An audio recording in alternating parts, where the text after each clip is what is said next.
चलिए दोस्तों, मैं लेके आया हूं आपके लिए यूपी बोर्ड क्लास 12 फिजिक्स के लिए मोस्ट इंपोर्टेंट स्पेशल सीरीज, जिसमें मैं आपको कराऊंगा अनसोल्ड पेपर का सॉल्यूशन। दोस्तों, अगर आप यूपी बोर्ड में धमाल मचाना चाहते हैं तो आपको अनसोल्ड पेपर करने होंगे, चाहे वो किसी भी सब्जेक्ट के हों। लेकिन अगर आप अनसोल्ड पेपर नहीं करेंगे तो आपको बहुत ही ज्यादा घाटा हो सकता है एग्जाम में। तो इसलिए आप अनसोल्ड पेपर का सॉल्यूशन बहुत अच्छे तरीके से करेंगे। और मैंने फिजिक्स क्लास 12 यूपी बोर्ड का जो अनसोल्ड पेपर है उसके 3 सेट अपलोड कर दिए गए हैं 2025 के। अगर आपने उन्हें नहीं देखा तो आप उन्हें अच्छे तरीके से देख सकते हैं और सीरीज से देखते हुए आएंगे और बहुत अच्छे आप स्कोर कर पाएंगे अगर आप अनसोल्ड पेपर से पढ़ेंगे। ठीक है, क्योंकि अनसोल्ड पेपर का जो सॉल्यूशन है वो आपके 95% जो क्वेश्चन है उन्हें सही करने की गारंटी लेता है। अगर आप पीछे उठाकर कुछ सालों के अनसोल्ड पेपर देखेंगे, जैसे 2025 2024, तो आप ये पाएंगे कि जो 2024 और 2025 में आए हुए क्वेश्चन है या 2024 में जो आए हुए क्वेश्चन है सातों सेट में, वे 2025 में बहुत ही ज्यादा रिपीट हुए हैं।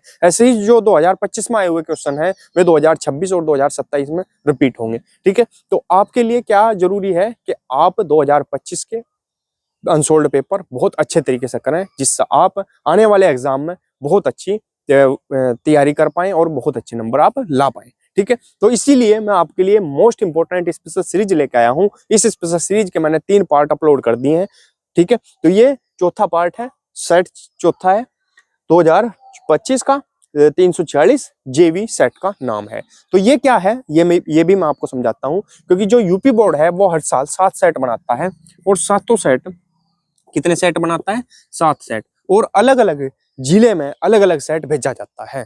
ठीक है, तो इस चीज का आपको ध्यान रखना है कि यूपी बोर्ड एक सेट नहीं बनाता, कितने सेट बनाता है? 7 सेट बनाता है। और आपके पास ये सातों सेट नहीं होंगे। अगर आपके पास अनसोल्ड पेपर है तो आप अनसोल्ड पेपर में देख सकते हैं, और अगर आपके पास अनसोल्ड पेपर भी नहीं है तो मैं आपको सातों के सातों सेट आपको बताऊंगा और इसका सोल्यूशन कराऊंगा, जिससे आप यूपी बोर्ड में बहुत अच्छा स्कोर कर पाए और बहुत अच्छा नंबर हासिल कर पाए। ठीक है, तो इस चीज का आप ध्यान रखेंगे। और अनसोल्ड पेपर से क्या होता है कि आप अपने 95% जो पेपर है, जो क्वेश्चन है, उन्हें सही कर पाते हैं।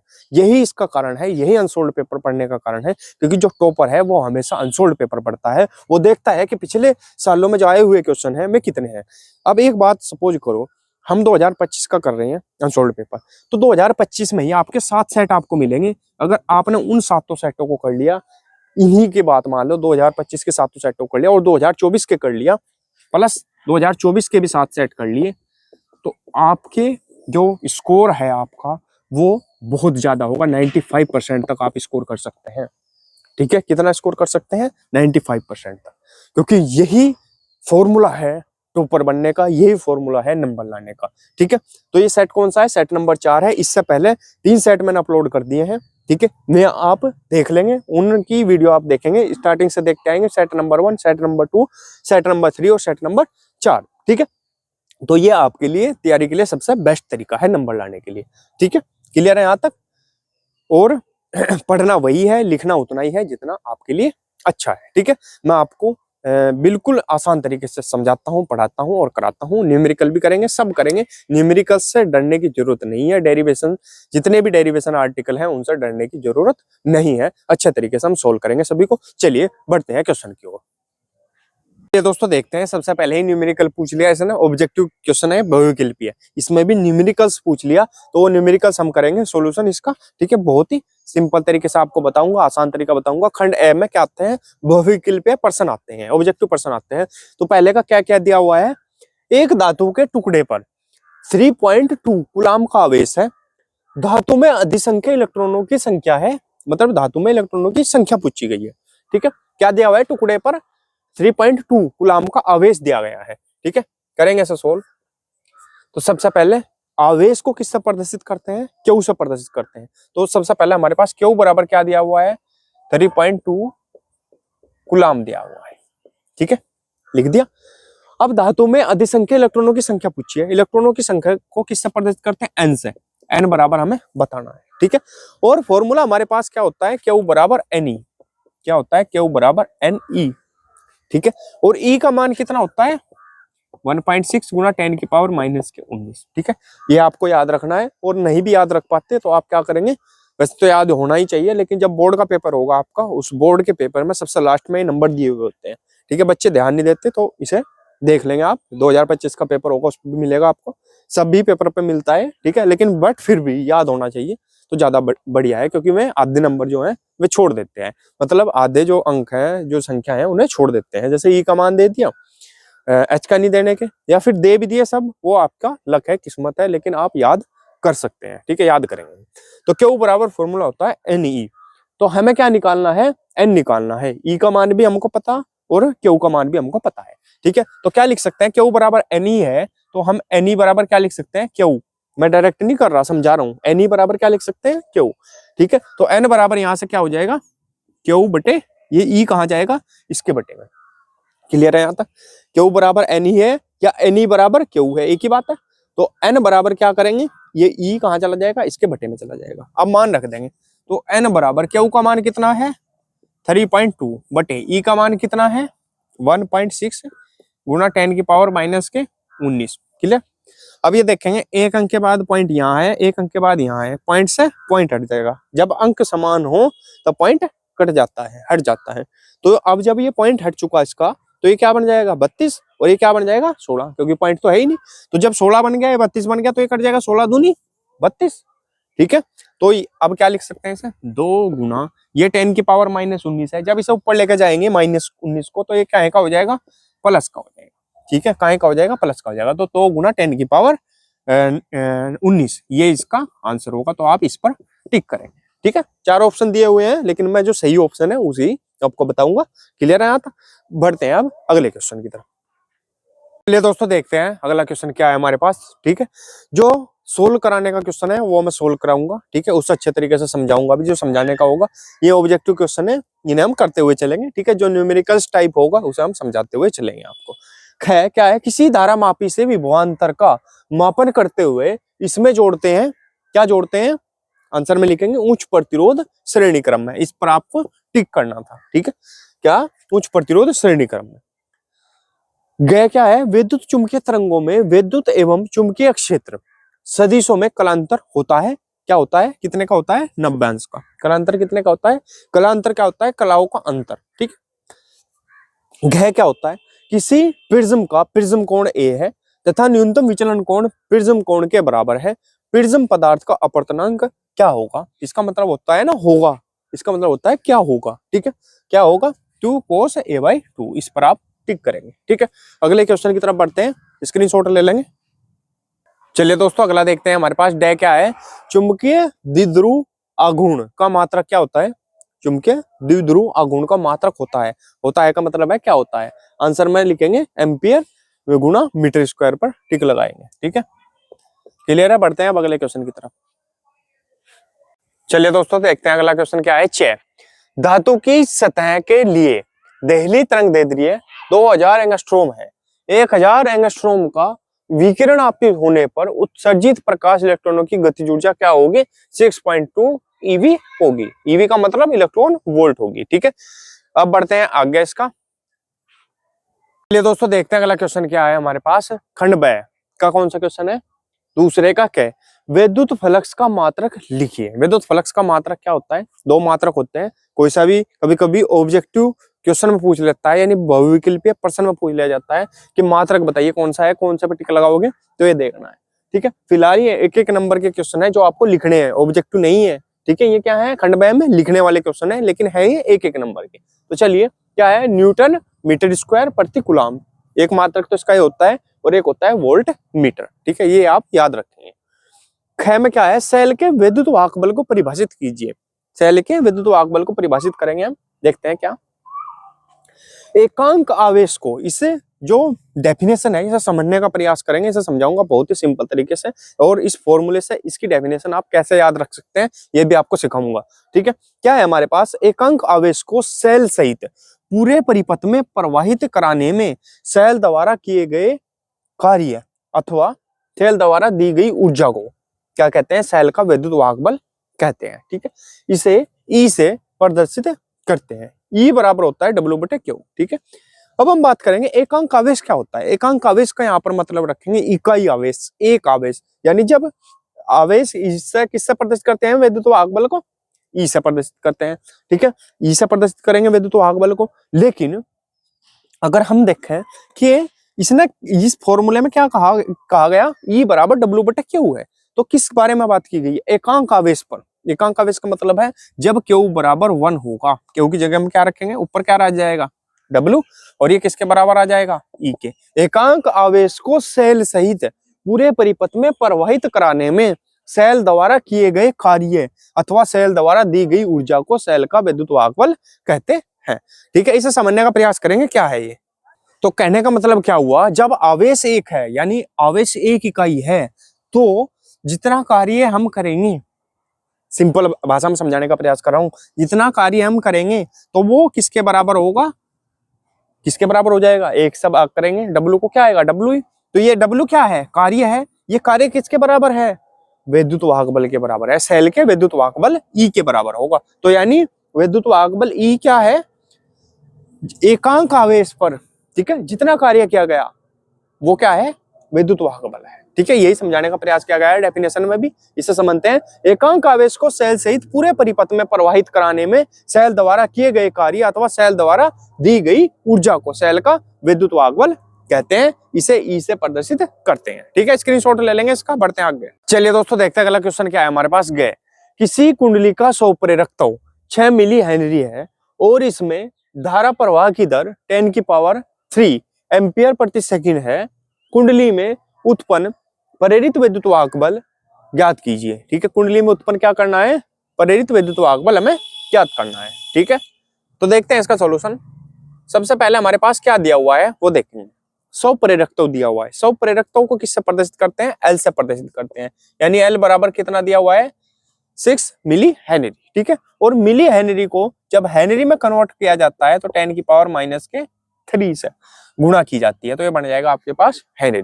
क्या बन जाएगा ये आपके पास, हेनरी। क्लियर है यहाँ तक। और इसमें धारा प्रवाह की दर, धारा प्रवाह की जो दर है, दर की बात की गई है। दर का मतलब है कि टाइम भी इसी में इंक्लूड है। ठीक है, टाइम क्या है, इसी में छुपा हुआ है, इसी में टाइम है।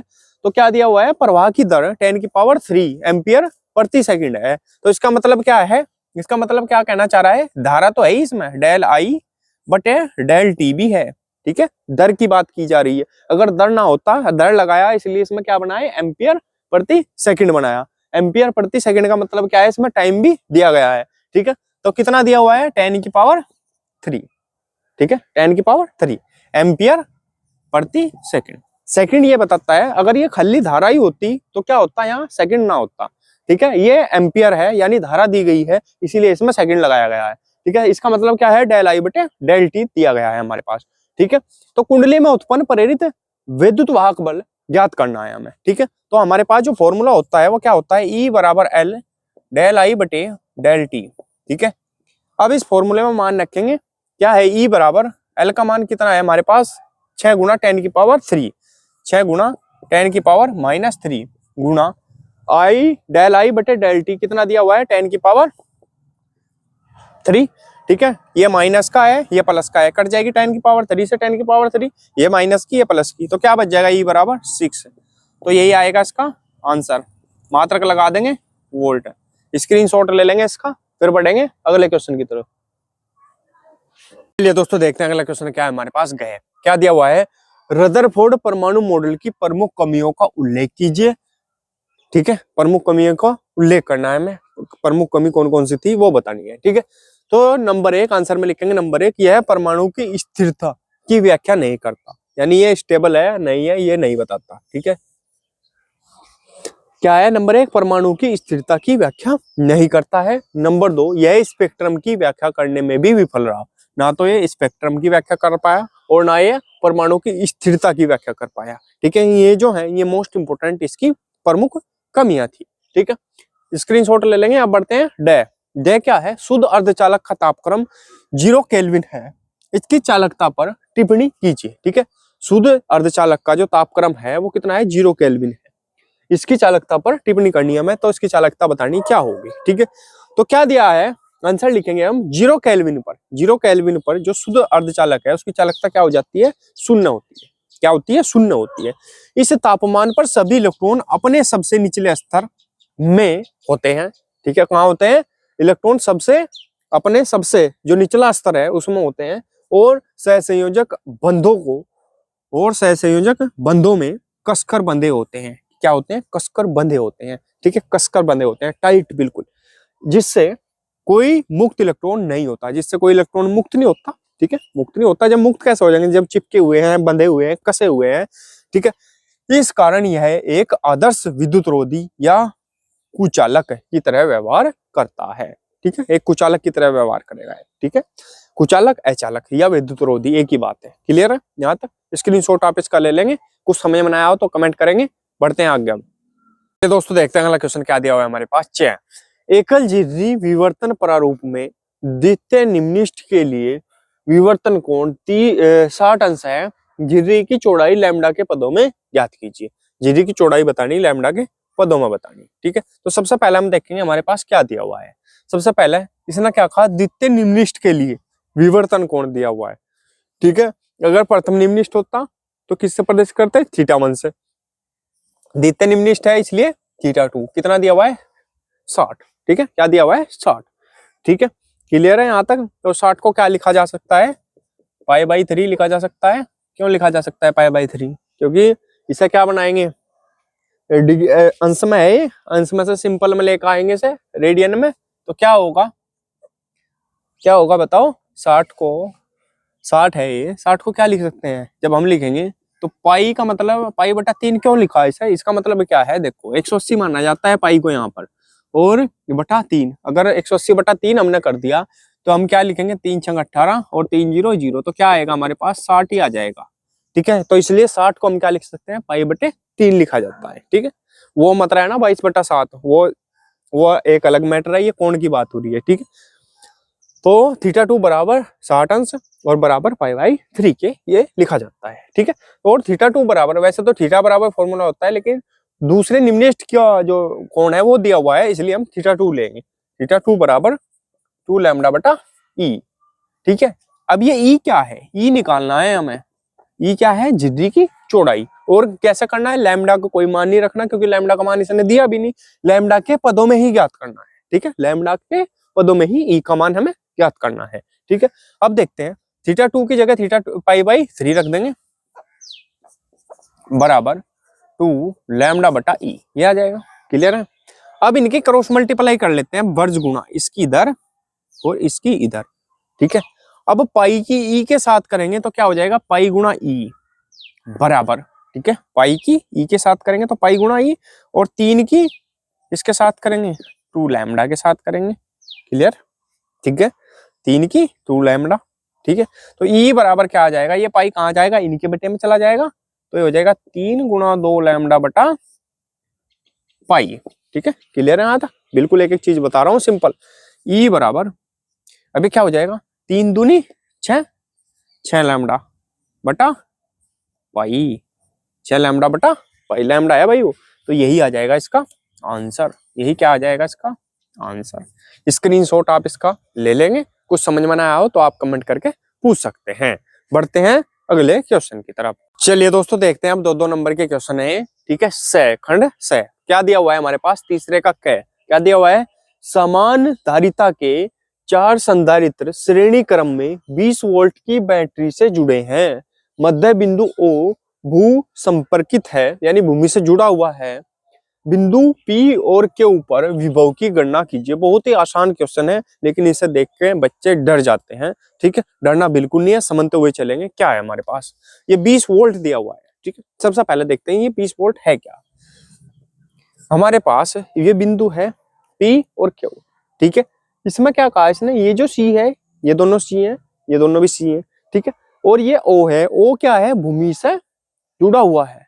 ठीक है, भूमि समर्पित है, संपर्कित है। ठीक है, ये कहा है इसने।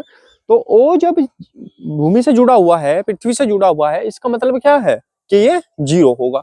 यानी जो विभव होगा V पर, जो विभव होगा VO, यानी O के लिए O क्यों लगाया? क्योंकि O की बात कर रहे हैं, VO की, तो ये किसके बराबर होगा? 0 के बराबर होगा। क्लियर है यहाँ तक? कोई दिक्कत नहीं है। अब हमारे पास देखेंगे हम P पर भी निकालना, 3 बिंदु है ना, P O Q। ठीक है, अब P पर भी निकालना, और P से Q तक का जो विभव है ये कितना है? 20 वोल्ट। समझेंगे? VP VQ। ठीक है। वीपी और वीक्यू कितना है, वीपी से वीक्यू तक कितना दिया हुआ है 20 वोल्ट। ये किसके बराबर है 20 वोल्ट के, समझ रहे मेरी बात, ठीक है 20 वोल्ट के बराबर है। अब जब ये दोनों 20 वोल्ट के बराबर है, अब हमें अलग अलग बताना पी और क्यू का। अब हमें क्या बताना, अलग अलग बताना पी और क्यू का। तो इसका मतलब क्या है, इसकी तो जीरो है, इसका तो रोल जीरो है, ये तो कुछ है नहीं, ठीक है, इसका तो मामला खत्म है। तो क्या रहेगा हमारे पास, ये बचेगा पी और क्यू बचेगा। और जब दोनों ये भी दो आवेश है, ये भी सी है, ये भी सी धारिता है, तो जब धारिता भी इनकी समान है, ठीक है, इनकी धारिता भी समान है, इसने कहा भी है समान धारिता है, ठीक है, धारिता भी इनकी समान है, तो इसका मतलब आधे इधर होंगे आधा इधर होगा, यानी 10 वोल्ट ही होगा, 10 वोल्ट ही होगा, सिंपल बात है, ठीक है। पागल से पागल भी अगर समझेगा, थोड़ा सा माइंड लगाएगा, तो क्या दिखेगा उसे, जब चार्ज संधारित्र है, दो इधर है दो इधर है, एक बिंदु पी पर है, दो बिंदु पी पर है और दो बिंदु के ऊपर है, ठीक है, ओ का कोई मतलब नहीं, ओ तो जीरो है, ठीक है। तो दो जब इस पर हैं, तो इसका मतलब इसका इस पर भी आधा होगा और इस पर भी आधा विभव होगा, तो 20 टोटल है, तो 10 इस पर होगा 10 इस बिंदु पर होगा। क्लियर है, ये तो समझ गए। तो वीपी बराबर भी कितना होगा 10 वोल्ट होगा, और वी क्यू बराबर क्या होगा 10 वोल्ट होगा। ये तो बात आप समझ गए। अब देखो चिन्ह की बात, अब हम पी किस साइड है, देखो इधर चल रहे हैं, और लेकिन क्यू किस साइड है, दिशा इस साइड है, तो इसलिए पी तो होगा, वीपी तो होगा प्लस का, और वी क्यू होगा माइनस का। क्लियर है, क्योंकि ये क्या है क्यू इधर, तो इसकी इसलिए क्या आएगा चिन्ह माइनस का। तो ये ध्यान रखेंगे, यही इसका आंसर होगा, ठीक है। बहुत ही सिंपल क्वेश्चन था, कुछ समझ में ना आया तो आप कमेंट करके पूछ सकते हैं। बढ़ते हैं अब अगले क्वेश्चन की तरफ। ये दोस्तों देखते हैं अगला क्वेश्चन क्या है हमारे पास, क्या है, एम्पियर का परिपथीय नियम लिखिए, ठीक है। 2 नंबर का क्वेश्चन है, इतना ही हम लिखेंगे इसमें, क्या आंसर में लिखेंगे, इस नियम के अनुसार चुंबकीय क्षेत्र परिरण बी वेक्टर का किसी बंद वक्र के लिए रेखीय समाकल, ये किसका चिन्ह होता है, समाकलन का चिन्ह होता है। जो मैथ वाले हैं उन्हें तो पता है, जो बायो वाले हैं वे समझ लेंगे, ये समाकलन होता है, ठीक है। समाकलन B vector dot DL vector वक्र द्वारा घेरे गए क्षेत्रफल से होकर नेट धारा आई का एप्सिलॉन 0 गुना होता है। अर्थात क्या होगा, समाकलन B vector dot DL vector किसके बराबर है, म्यू 0 आई के, ठीक है। म्यू नोट भी बोल देते हैं सब, मैं सिंपल भाषा में बोल देते हैं, कोई दिक्कत नहीं है, ठीक है। नोट बोल दो या 0 बोल दो, ठीक है। अब बात करेंगे इस डेफिनेशन का मतलब क्या है, ये फॉर्मूला, इस फॉर्मूले से हम डेफिनेशन कैसा बना सकते हैं। देखो इसने क्या कहा, चुंबकीय क्षेत्र परिरण बी वेक्टर का किसी बंद वक्र के लिए रेखीय समाकल, रेखीय समाकल क्या होता है, B vector dot DL vector, ठीक है, वक्र द्वारा घेरे गए क्षेत्रफल से होकर नेट धारा आई का म्यू 0 गुना होता है, म्यू 0 गुना होता है, गुणा का चिन्ह लग जाएगा, म्यू 0 गुना होता है, ठीक है, होता है इसका मतलब बराबर। तो इससे मिलकर क्या बनेगा, ये इसे क्या लिखा जा सकता है, B vector dot DL vector बराबर क्या हो जाएगा, म्यू 0 पहले लिख देंगे, आई बाद में, यही क्या है हमारे पास एम्पियर का परिपथीय नियम है, ठीक है। इसे समझने का सिंपल यही तरीका है। स्क्रीनशॉट आप इसका ले लेंगे। बढ़ते हैं अगले क्वेश्चन की तरफ। चलिए दोस्तों देखते हैं अगला क्वेश्चन क्या है हमारे पास, क्या दिया हुआ है, प्रकाश के ध्रुवण का अर्थ समझाइए तथा उपयुक्त चित्र की सहायता से ध्रुवित एवं अध्रुवित प्रकाश में अंतर दर्शाइए, ठीक है। चित्र बनाकर हमें अंतर दर्शाना था कि ध्रुवित प्रकाश कौन सा होता है और अध्रुवित कौन सा होता है, ठीक है। और प्रकाश के ध्रुवण की परिभाषा हमें लिखनी है, समझते से क्या होती है प्रकाश का ध्रुवण। प्रकाश में विद्युत वेक्टर के कंपन प्रकाश की किरण के चलने की दिशा के लंबवत तल में सभी दिशाओं में सममित रूप से न होकर एक ही दिशा में सीमित कर देने की घटना को क्या कहते हैं, प्रकाश का ध्रुवण कहते हैं। मान लेते हैं कि सभी ये इस दिशा में है, ये इस दिशा में है, ये इस दिशा में है, तो या ये इस दिशा में, एक इधर को चल रहा है और एक इधर को चल रहा है, एक इधर को चल रहा है, ये सब क्या है, ये प्रकाश का ध्रुवण नहीं है। ध्रुवण कब होगा, जब हम इसे सभी एक ही दिशा में कर देंगे। इसे मान लिया इसी दिशा में चल रहे सारे के सारे, ये क्या होगा, प्रकाश का ध्रुवण होगा, ठीक है। इस घटना को क्या कहेंगे हम, प्रकाश का ध्रुवण कहते हैं। सिंपल भाषा में बता रहा समझाने के लिए। प्रकाश में विद्युत वेक्टर के कंपन प्रकाश की किरण के चलने की दिशा के लंबवत तल में सभी दिशाओं में सममित रूप से न होकर एक ही दिशा में सीमित कर देने की जो घटना है उसे प्रकाश का ध्रुवण हम कहेंगे, ठीक है। तो ध्रुवित प्रकाश क्या होता है ये, और अध्रुवित प्रकाश ये। ठीक है, सिंपल सा चित्र है, ये आप बना लेंगे, स्क्रीनशॉट आप इसका ले लेंगे। बढ़ते हैं अगले क्वेश्चन की तरफ। चलिए दोस्तों देखते हैं अगला क्वेश्चन क्या है हमारे पास, क्या दिया हुआ है। ये बहुत ही आसान सा क्वेश्चन है। ठीक है, चित्र पूछा है इसने, लेकिन बच्चे इसमें कंफ्यूज हो जाएंगे कि क्या करना हमें। ठीक है, तो क्या है, मेन इसका चित्र ही होता है। आप बड़ा सा चित्र बनाएंगे बहुत अच्छा, और हो सके तो आप बड़े वाला बनाएंगे, क्योंकि इसमें भले ही आपने क्या पूछा है, इसने क्या पूछा है, चौथे का क्या है, हाइड्रोजन परमाणु के nवीं कक्षा में इलेक्ट्रॉन की ऊर्जा -13.6/n² इलेक्ट्रॉन वोल्ट है। हाइड्रोजन के लिए ऊर्जा स्तर आरेख खींचिए। ऊर्जा स्तर आरेख हमने बता दिया। ठीक है, तथा बामर एवं पार्श्व श्रेणी की रेखाओं हेतु संक्रमण दर्शाइए। ये दर्शा दिया, लाइमन भी दर्शा दिया, पार्श्व भी दर्शा दिया, और बामर भी दर्शा दिया। ठीक है, तो आप क्या करेंगे, ये 5 श्रेणी है। ठीक है, इन 5 श्रेणियों का एक ग्राफ होता है, ऐसा ही ऊर्जा स्तर होता है। ठीक है, उस ऊर्जा स्तर को आप अच्छे तरीके से देख लेंगे। ठीक है, याद कर लेंगे। ठीक है, क्योंकि हमने सिर्फ इतना ही कराया है जितना इसमें पूछा है, लेकिन आप एक्स्ट्रा कर सकते हैं, क्योंकि अब की बार बामर और पाश्चन पूछ ले, हो सकता है कोई और सी पूछ ले, फुंड पूछ ले। ठीक है, तो आपको ये चीज ध्यान रखनी है। आप बड़ा बना देंगे, अगर मान लिया कोई सी भी पूछी उसने, अगर आप बड़ा भी बना देंगे तब भी कोई दिक्कत नहीं है। ठीक है, लेकिन चित्र आपका एक पेज पर कम से कम बड़ा होना चाहिए। ठीक है, ये आप ध्यान रखेंगे बोर्ड के लिए। चलिए, अब क्या है, n बराबर 1 2 3 4, ये पाश्चन श्रेणी, ये लाइमन श्रेणी, ये बामर श्रेणी की द्वितीयक रेखा। ठीक है, क्लियर है यहाँ तक। ये ऊर्जा स्तर, उच्च ऊर्जा स्तर है। ठीक है, ऊपर का ऊर्जा स्तर है, नीचे का निम्न ऊर्जा स्तर है, कुछ भी नहीं है इस क्वेश्चन में। ठीक है, तो आप इसे अच्छे तरीके से याद रखेंगे, लाइनिंग का ध्यान रखेंगे कि कौन सी लाइन क्या है। ठीक है, ये आपकी बुक में भी होगा।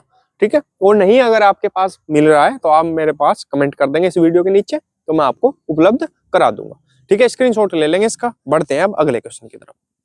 दोस्तों देखते हैं अगला क्वेश्चन क्या है हमारे पास। ख, पतले लेंस के लिए लेंस मेकर सूत्र व्युत्पन्न कीजिए। ये हमने करा दिया है, सेट नंबर 3 चौथे के डैम करा दिया है। ठीक है, आप वहां जाकर देख सकते हैं। ठीक है, इसलिए मैं कह रहा हूं आप सीक्वेंस वाइज देखते आएंगे। ठीक है, तो आपके लिए आसानी होगी। ठीक है, तो आप अच्छे तरीके से कर पाएंगे। सेट नंबर 3 चौथे का डैम में मैंने ये क्वेश्चन सोल्व करा दिया था। ठीक है, स्क्रीनशॉट ले लेंगे। बढ़ते हैं अब अगले क्वेश्चन की तरफ।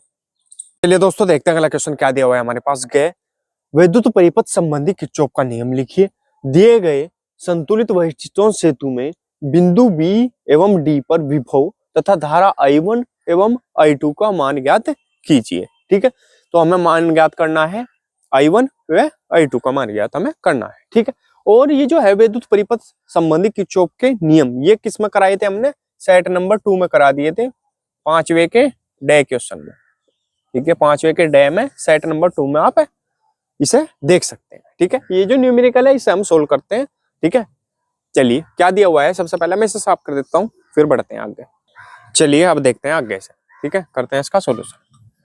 तो सबसे पहले हम देखेंगे इस न्यूमेरिकल में कि वैशिष्ट्यों सेतु है। पहली बात तो है संतुलित वैशिष्ट्यों सेतु है। ठीक है, दूसरी बात, अब इसमें प्रतिरोधों का तुल्य प्रतिरोध हम निकाल लेंगे जब, तो ये देखेंगे ये 2 ओम और ये 4 ओम कौन से क्रम में है, श्रेणी क्रम में है। श्रेणी क्रम कौन सा होता है, जिसमें पहले वाले का प्रतिरोध दूसरे वाले के पहले सिरे से जुड़ा होता है। मान लिया ये प्रतिरोध है, ये क्या है, प्रतिरोध है 2 ओम का। ठीक है, और ये 4 ओम का है, आपके पास 4 ओम का ये प्रतिरोध है। समझाने के लिए बता रहा हूँ, ये पहला सिरा है इसका, ये दूसरा सिरा है। ठीक है, इस पहले प्रतिरोध का ये दूसरा सिरा है, ये पहला सिरा है। ठीक है, और इसका पहला सिरा, ये दूसरा सिरा, ये इसका पहले वाले का दूसरा सिरा अगले वाले के पहले सिरे से जुड़ा हुआ होगा, तो वो कौन सा क्रम होगा, श्रेणी क्रम होगा। वो कौन सा क्रम होगा, श्रेणी क्रम होगा। संधारित्र में जो धारिता होती है, जो संधारित्र की धारिता होती है, उसके बिल्कुल विपरीत होता है। ये वही होता है जो आपने 10th क्लास में भी पढ़ा होगा, समांतर क्रम संयोजन प्रतिरोधों का और श्रेणी क्रम संयोजन प्रतिरोधों का। ठीक है, तो ये तो है प्रतिरोधों की बात है। धारिता की जब हम बात करेंगे तो इसका विपरीत होगा, इसका उल्टा होगा एकदम। ठीक है, उसके फॉर्मूले भी इसके उल्टे होते हैं, मेथड भी उसका बिल्कुल उल्टा होता है। ठीक है, चलिए अब हम वहां तो हमें नहीं जाना धारिता में, अभी फिलहाल हम क्या देख रहे हैं, प्रतिरोध। तो प्रतिरोधों की बात करेंगे हम। ये जो 2 ओम है, ये 4 ओम है, ये कौन से क्रम में है, श्रेणी क्रम में है। तो वही लिखेंगे 2 ओम व 4 ओम श्रेणी क्रम में है, तब तुल्य प्रतिरोध, तब तुल्य प्रतिरोध क्या होगा, R1 बराबर क्या होगा, R1 बराबर मान लेते हैं क्या होगा, क्योंकि श्रेणी क्रम है, श्रेणी क्रम में प्रतिरोध सीधा जुड़ता है, तो हो जाएगा 2 + 4 यानी 6 ओम। कितना हो जाएगा, 6 ओम। क्लियर। अब इन दोनों को देखेंगे, ये भी क्या है, श्रेणी क्रम में है, 3 ओम और 6 ओम, ये भी कहे में है, श्रेणी क्रम में, तो लिखेंगे 3 ओम व 6 ओम कहे में है, श्रेणी क्रम में है। तब तुल्य प्रतिरोध कितना होगा, R2 बराबर, ये भी श्रेणी में है तो डायरेक्ट जुड़ जाएंगे, 3 + 6 9 ओम। अगर धारिता होती तो डायरेक्ट ना जुड़ती, 1/में जुड़ती। ठीक है, क्लियर है यहां तक। तो अब हम देखते हैं, ये जो 6 ओम है और ये 9 ओम है, ये कौन से क्रम में हो जाएंगे, श्रेणी क्रम में हो जाएंगे ऐसे। अब ये कैसे दिखेगा, ये हो जाएगा 6 ओम, क्योंकि ये दोनों एक ही लाइन पर हो जाएंगे, ये हो जाएगा 6 ओम, ये हो जाएगा आपका 9 ओम। तो ये कौन सा क्रम हो जाएगा, समांतर क्रम हो जाएगा। तो वही लिखेंगे हम, 6 ओम व 9 ओम कौन से क्रम में है, समांतर क्रम में है। तब तुल्य प्रतिरोध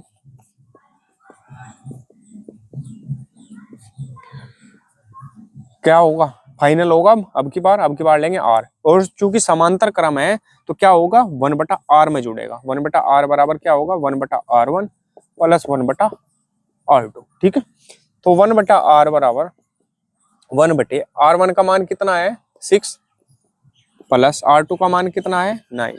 ठीक है, 6 और 9 का एलसीएम निकाल लेंगे, कितना हो जाएगा, 3 से कट रहे हैं, 3 दूनी 6 और 3 तिया 9। अब तो किसी पे नहीं कटते तो गुणा कर लेंगे, 3 दूनी 6, 6 तिया 18। तो 1/R बराबर ये हो जाएगा 18। ठीक है, और 6 से काटेंगे, 6 तिया 18 क्या आएगा, 3, 6 तिया 18 ऐसा करते हैं, ऐसे भाग किया जाता है ये ऐसे एलसीएम को, 6 तिया 18 ये रूल होता है इसका, पूरा कट जाएगा, क्या आएगा, 3, 3 के ऊपर गुणा, 3 एकम 3, फिर प्लस 9 से भाग करेंगे, 9 दूनी 18, 2 आएगा, 2 के ऊपर गुणा तो आपके पास आएगा 2। ठीक है, तो बराबर ये हो जाएगा 3 और 2 5/18। ठीक है, तो ये हो जाएगा 5/18। और अगर हम R की बात करेंगे, अगर हम यहाँ से R की बात करेंगे तो R बराबर, ये तो 1/R है, जब R की बात करेंगे तो ये हो जाएगा 18/5, 18/5। क्लियर, क्लियर है यहाँ तक। ठीक है, कोई दिक्कत तो नहीं है, स्क्रीनशॉट ले लेंगे फिर साफ कर देते हैं ऐसे। तो ये क्या हो जाएगा, अब इसे भाग कर लेंगे 18 से, ये साफ कर दिया हमने। ठीक है, R बराबर 18/5 आया तो भाग कर लेंगे 5 से, तो 5 तिया क्या आएगा, 15, और कितने बचेंगे आपके पास, 3, पॉइंट लगा देंगे और 0 बढ़ा देंगे। ठीक है, तो 5 6 30, तो कितना आ जाएगा, 3.6 ओम, ये आ जाएगा आपके पास प्रतिरोध फाइनल। ठीक है, क्लियर है यहाँ तक। चलिए अब हम बात करेंगे धारा की। I बराबर होता है फॉर्मूला E/R + R। ठीक है, अब जो E बराबर दिया हुआ वोल्ट में, ये क्या है, V, ये सॉरी कितना, 6, E बराबर कितना दिया हुआ है, 6 वोल्ट, और स्मॉल r यानी आंतरिक प्रतिरोध होता है ये। ठीक है, 0.4 ओम ये दिया हुआ है। ठीक है, और क्या दिया हुआ है हमारे पास, E भी दिया हुआ है, R भी दिया हुआ है, और कैपिटल R कितना आया है, 3.6। I निकल जाएगी। चलो, तो I बराबर E का मान कितना है, 6/R का मान कितना है, R का मान 3.6 है, प्लस R का मान छोटे 0.4। ठीक है, 0.4 होता है, 0.4 क्या है, आंतरिक प्रतिरोध है, यहाँ स्मॉल r है। ठीक है, क्लियर है। चलिए, तो I बराबर 6 इन दोनों को जोड़ लेंगे, किससे जोड़ेंगे, 3.6 को 0.4 के साथ, क्या हो जाएगा, 6 और 4 10 की 0 हासिल 1, 4, एक अंक के बाद पॉइंट है, एक अंक के बाद पॉइंट लगेगा, पॉइंट से पॉइंट हट जाएगा, कितना आ जाएगा, 4। तो इन्हें जोड़ने के बाद कितना आया, 4 आ गया।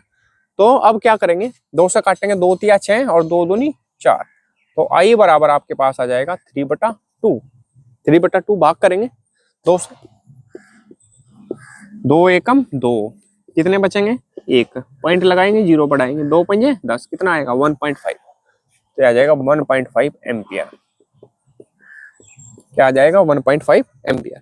क्लियर है यहाँ तक? तो चलिए अब ये जो आई है, लेकिन यहाँ पर धाराएं दो हैं, यहाँ पर धाराएं कितनी हैं? दो हैं, I1 और I2। तो ये बराबर होगी किसके? I बराबर I1 प्लस I2 बराबर किसके होगा? 1.5 के। या क्या लिख सकते हैं हम? I1 प्लस I2 किसके बराबर होगा? 1.5 के, क्योंकि इन दोनों का योग है ना, तभी तो 1.5 आया। आई का मतलब क्या है? आई का मतलब है I1 प्लस I2। क्यों? क्योंकि दो धाराएं हैं यहाँ, इन दोनों का योग होगा तभी तो ये आया 1.5।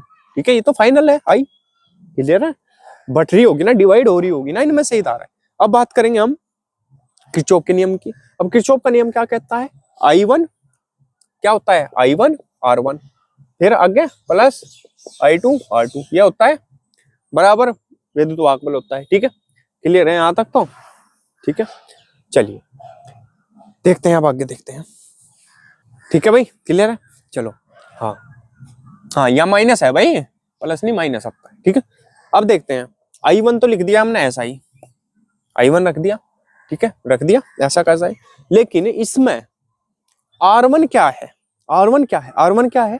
इन दोनों का योग 2, ये 2 है, 2 था यहाँ, और ये 4, 2 और 4 का योग कितना? 6। तो 6 होगा आपके पास R1। क्लियर है? फिर प्लस, सॉरी माइनस, माइनस दिया हुआ है फॉर्मूले में, क्या है? माइनस। फिर I2 कितना है? I2 कितना है? I2 तो I2 ही है। फिर प्रतिरोध R2 कितना है? 3 और 6 कितना? 9 बराबर 0, कुछ है ही नहीं है। तो I1 6 की 6 की I1 में करेंगे तो 6I1 माइनस 9 की I2 में करेंगे 9I2, इसे लिखा जा सकता है बराबर 0। तो ये इधर आके कितना हो जाएगा? प्लस का हो जाएगा 9I2। ठीक है, लिख सकते हैं ऐसे, कोई दिक्कत तो नहीं है ऐसे। ठीक है, तो I1 बराबर क्या हो जाएगा? I1 बराबर क्या बन जाएगा? ये यहां से देखेंगे, I1 बराबर क्या हो जाएगा? 9I2 बटा ये 6 कहाँ जाएगा? इसके बटे में। ठीक है, क्लियर है? अब 3 से काट देंगे, 3 तिया 9, 3 दूनी 6, तो I1 बराबर आपके पास आ जाएगा 3I2 बटा 2। ठीक है, 3I2 बटा 2। क्लियर है यहाँ तक? तो क्लियर है बिल्कुल। चलिए अब देखते हैं हम आगे कि ये क्या है। अब देखेंगे आगे भाई। अब हम इसे क्या मान लेते हैं? इसे मानते हैं भाई समीकरण 1। ठीक है, ये समीकरण 1 है, I1 प्लस I2 प्लस बराबर 1.5। अब ये जो है समीकरण 1, इसमें हम किसका मान रखेंगे? I1 का मान रखेंगे, ये मान रखेंगे। ठीक है, लिख देंगे समीकरण 1 में I1 का मान रखने पर, मान रखने पर। ठीक है, रख देंगे इसका। चलो कर देते हैं, वैसे स्क्रीनशॉट ले लो, यहाँ से साफ कर देता हूँ इसे। तो अब क्या करेंगे? अब क्या करेंगे हम के मान रख देंगे किसमें? इसमें मान रख देंगे I1 की जगह I1 का ये मान। ठीक है, रखेंगे तो क्या हो जाएगा? ये I1 की जगह क्या रखेंगे? 3I2 बटा 2, फिर प्लस है I2 बराबर किसके है? 1.5 के। ठीक है, क्लियर है? ये जो I1 है, I1 की जगह क्या रखेंगे? I1 की जगह क्या रखेंगे? 3I2 बटा 2, 3I2 बटा 2 प्लस I2 ये है ही। ठीक है, अब एलसीएम कितना आ जाएगा? यहाँ से 2 आ जाएगा, इसका एलसीएम कितना आ जाएगा? 2 आ जाएगा। ठीक है, जब 2 आ जाएगा, 2 से 2 भाग करेंगे, क्या आएगा? 1, 1 के ऊपर गुणा, सेम यही वैल्यू।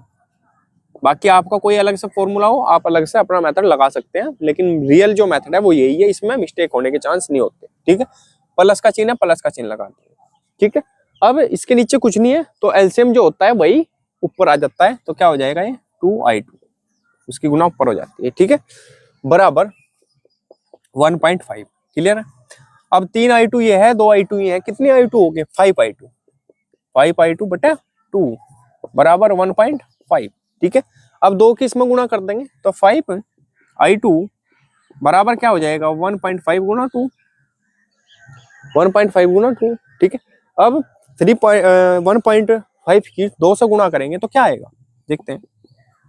सबसे पहले ये मान लो कि इसमें पॉइंट नहीं है, ये क्या है? 15 और ये क्या है? 2, तो 15 दूनी कितना होता है? 30, और 1, अब मान लो 1 अंक के बाद पॉइंट, तो 1 अंक के बाद पॉइंट लगा देंगे, तो ये पॉइंट हट जाएगा, तो क्या रह जाएगा? ये आपके पास 3। तो I2 बराबर क्या आ जाएगा? 3 बटा ये 5 कहाँ जाएगा? इसके बटे में, तो आ जाएगा 3/5। ठीक है, 5 है भाई ये। ठीक है, ये आ जाएगा। क्लियर है यहाँ तक? चलिए अब पॉइंटों में निकाल लेंगे, में भाग करेंगे। देखो 5 से भाग करेंगे तो कितना आएगा, चलता नहीं पा रहा तो पॉइंट लगा लेंगे और 0 बढ़ा लेंगे। 5 अंक 30, कितना आएगा 0.6। I2 है यानी धारा है तो मात्रक आ जाएगा एम्पियर। ये आंसर हो जाएगा पहला इसका। और अब ये जो I2 का मान आया 0.6, ये कहाँ रख देंगे, कोई सी भी यही रख देंगे, ठीक है, यही रख देंगे समीकरण 1 में। तो लिख देंगे I2 का मान समीकरण 1 में रखने पर, ठीक है, समीकरण 1 में रख दो I2 का मान। I2 की जगह क्या रखेंगे 0.6, तो I1 का मान आपके पास निकल जाएगा। तो I1 प्लस इसकी जगह क्या रखेंगे, इसकी जगह I2 की 0.6 बराबर 1.5, ये है इसके साथ, ठीक है। तो I1 बराबर क्या आ जाएगा, ये प्लस का है 0.6, उधर लेकर जाएंगे तो ये हो जाएगा माइनस का। तो 1.5 माइनस ये कितना हो जाएगा 0.6, ठीक है। 1.5 है भाई ये, ठीक है। अब इसमें से 1.5 में से 0, चलो इसे अच्छे से लिख देते हैं, 1.5, ठीक है, में से जब 0.6 घटाएंगे, कैसा घटाएंगे, देखो 1.5 में से 0.6 माइनस करेंगे।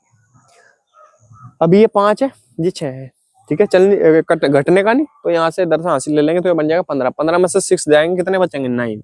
1 अंक के बाद पॉइंट है, पॉइंट लगा दिया। यहाँ पर क्या बचेगा, हासिल में चला गया है तो 0, तो ये हो जाएगा आपके पास 0.9 एम्पियर आंसर। तो दूसरा आंसर आपके पास ये आ जाएगा, ठीक है। स्क्रीनशॉट आप इसका ले लेंगे, कुछ समझ में आया तो आप कमेंट करके पूछ सकते हैं, ठीक है। बढ़ते हैं अगले क्वेश्चन की तरफ।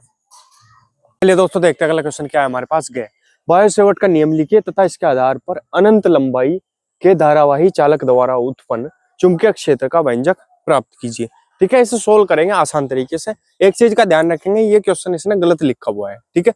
इसमें होना क्या चाहिए था, इसमें ये बायोसेवर्ट की नियम की जगह क्या होना चाहिए था, एम्पियर का परिपथीय नियम होना चाहिए था, और एम्पियर इसके आधार पर होना चाहिए था फिर। लेकिन बायोसेवर्ट पूछा तो नियम तो हम बायोसेवर्ट का ही लिखेंगे, लेकिन ये जो है, ये जो डेरिवेशन इसने पूछा है, ये बायोसेवर्ट के नियम पर आधारित नहीं है, ये किस पर आधारित है, एम्पियर के परिपथीय नियम पर आधारित है। तो इसे सोल्व करेंगे हम एम्पियर के परिपथीय नियम के अकॉर्डिंग, ठीक है। क्योंकि बायोसेवर्ट इसने नियम लिख दिया है, वो इसकी मिस्टेक है, तो कोई बात नहीं, हम अपने तरीके से सही करेंगे, ठीक है। तो बायोसेवर्ट का नियम लिखेंगे, किसी धारावाही से समझेंगे आसान तरीके से, किसी धारावाही चालक के एक अल्पांश द्वारा किसी बिंदु पर उत्पन्न चुंबकीय क्षेत्र को किससे प्रदर्शित करते हैं, डेल V से, धारा I के, अल्पांश की लंबाई डेल L के, तथा अल्पांश व अल्पांश को उस बिंदु से मिलाने वाली रेखा के बीच कोण थीटा की साइन के अनुक्रमानुपाती होता है, तथा उस बिंदु की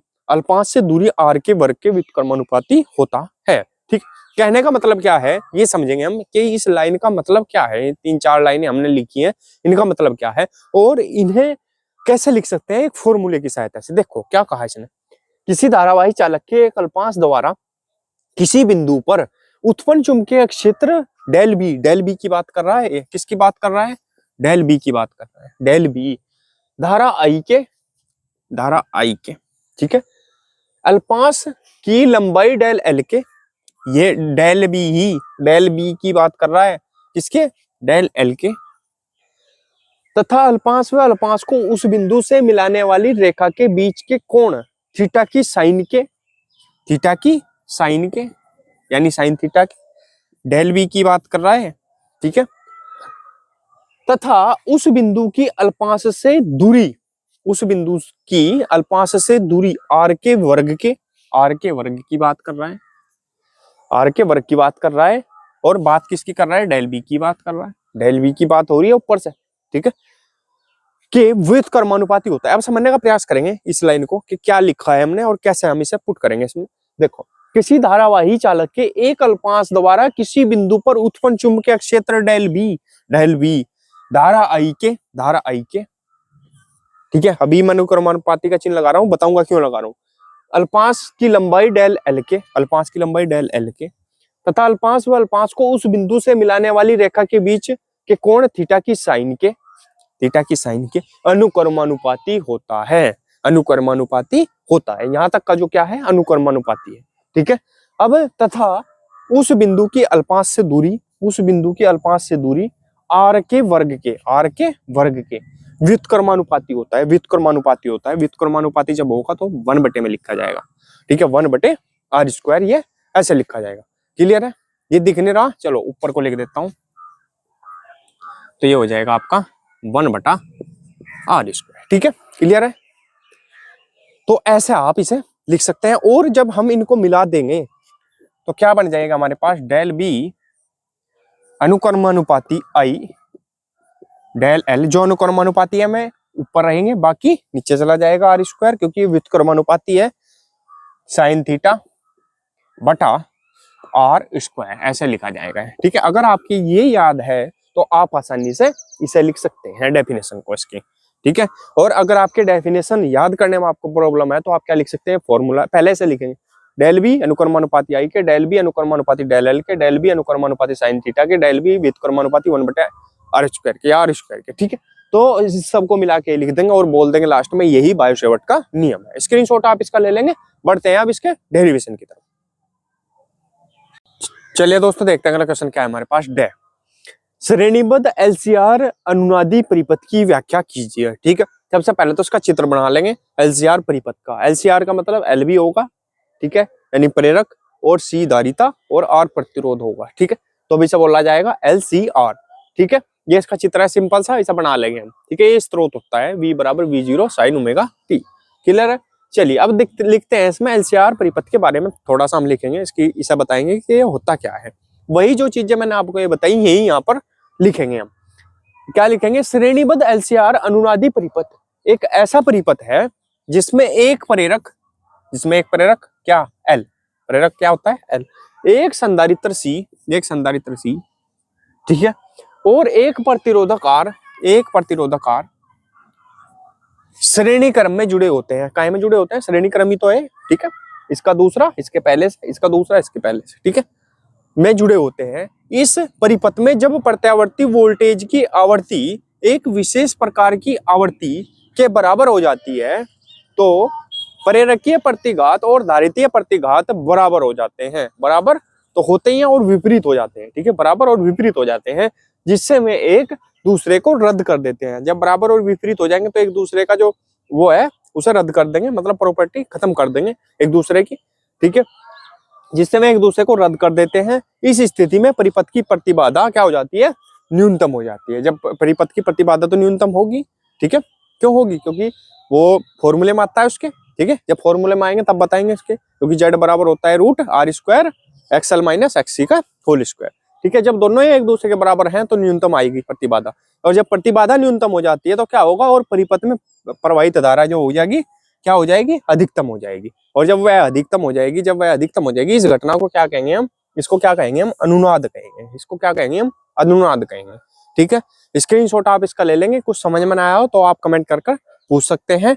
ठीक है, स्क्रीनशॉट ले लेंगे इसका। बढ़ते हैं अगले क्वेश्चन की तरफ। ये दोस्तों देखते हैं अगला क्वेश्चन क्या है हमारे पास। 5वें कक है, क्या दिया हुआ है, विद्युत द्विध्रुव को परिभाषित कीजिए तथा इसके द्विध्रुव आघूर्ण का सूत्र लिखिए।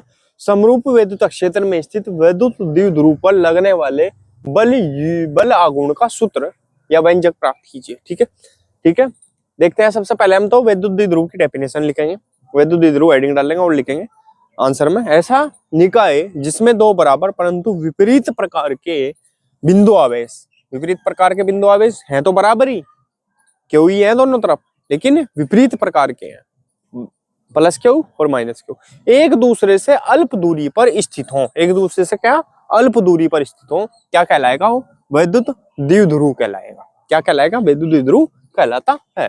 अब इसने पूछा है इसके द्विध्रुव आघूर्ण का सूत्र लिखिए। द्विध्रुव आघूर्ण का सूत्र, तो द्विध्रुव आघूर्ण जो होता है, द्विध्रुव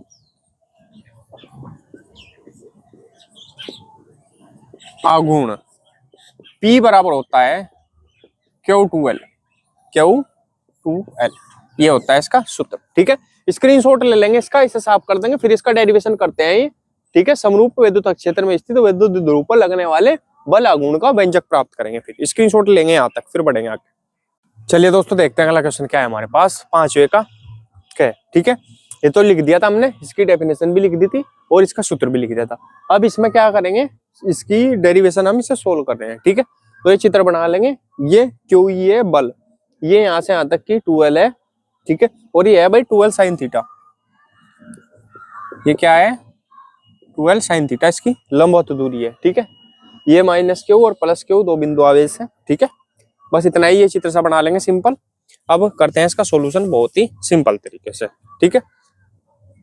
तो क्या लिखेंगे, चित्र बनाएंगे और फिर लिखेंगे प्रत्यानयन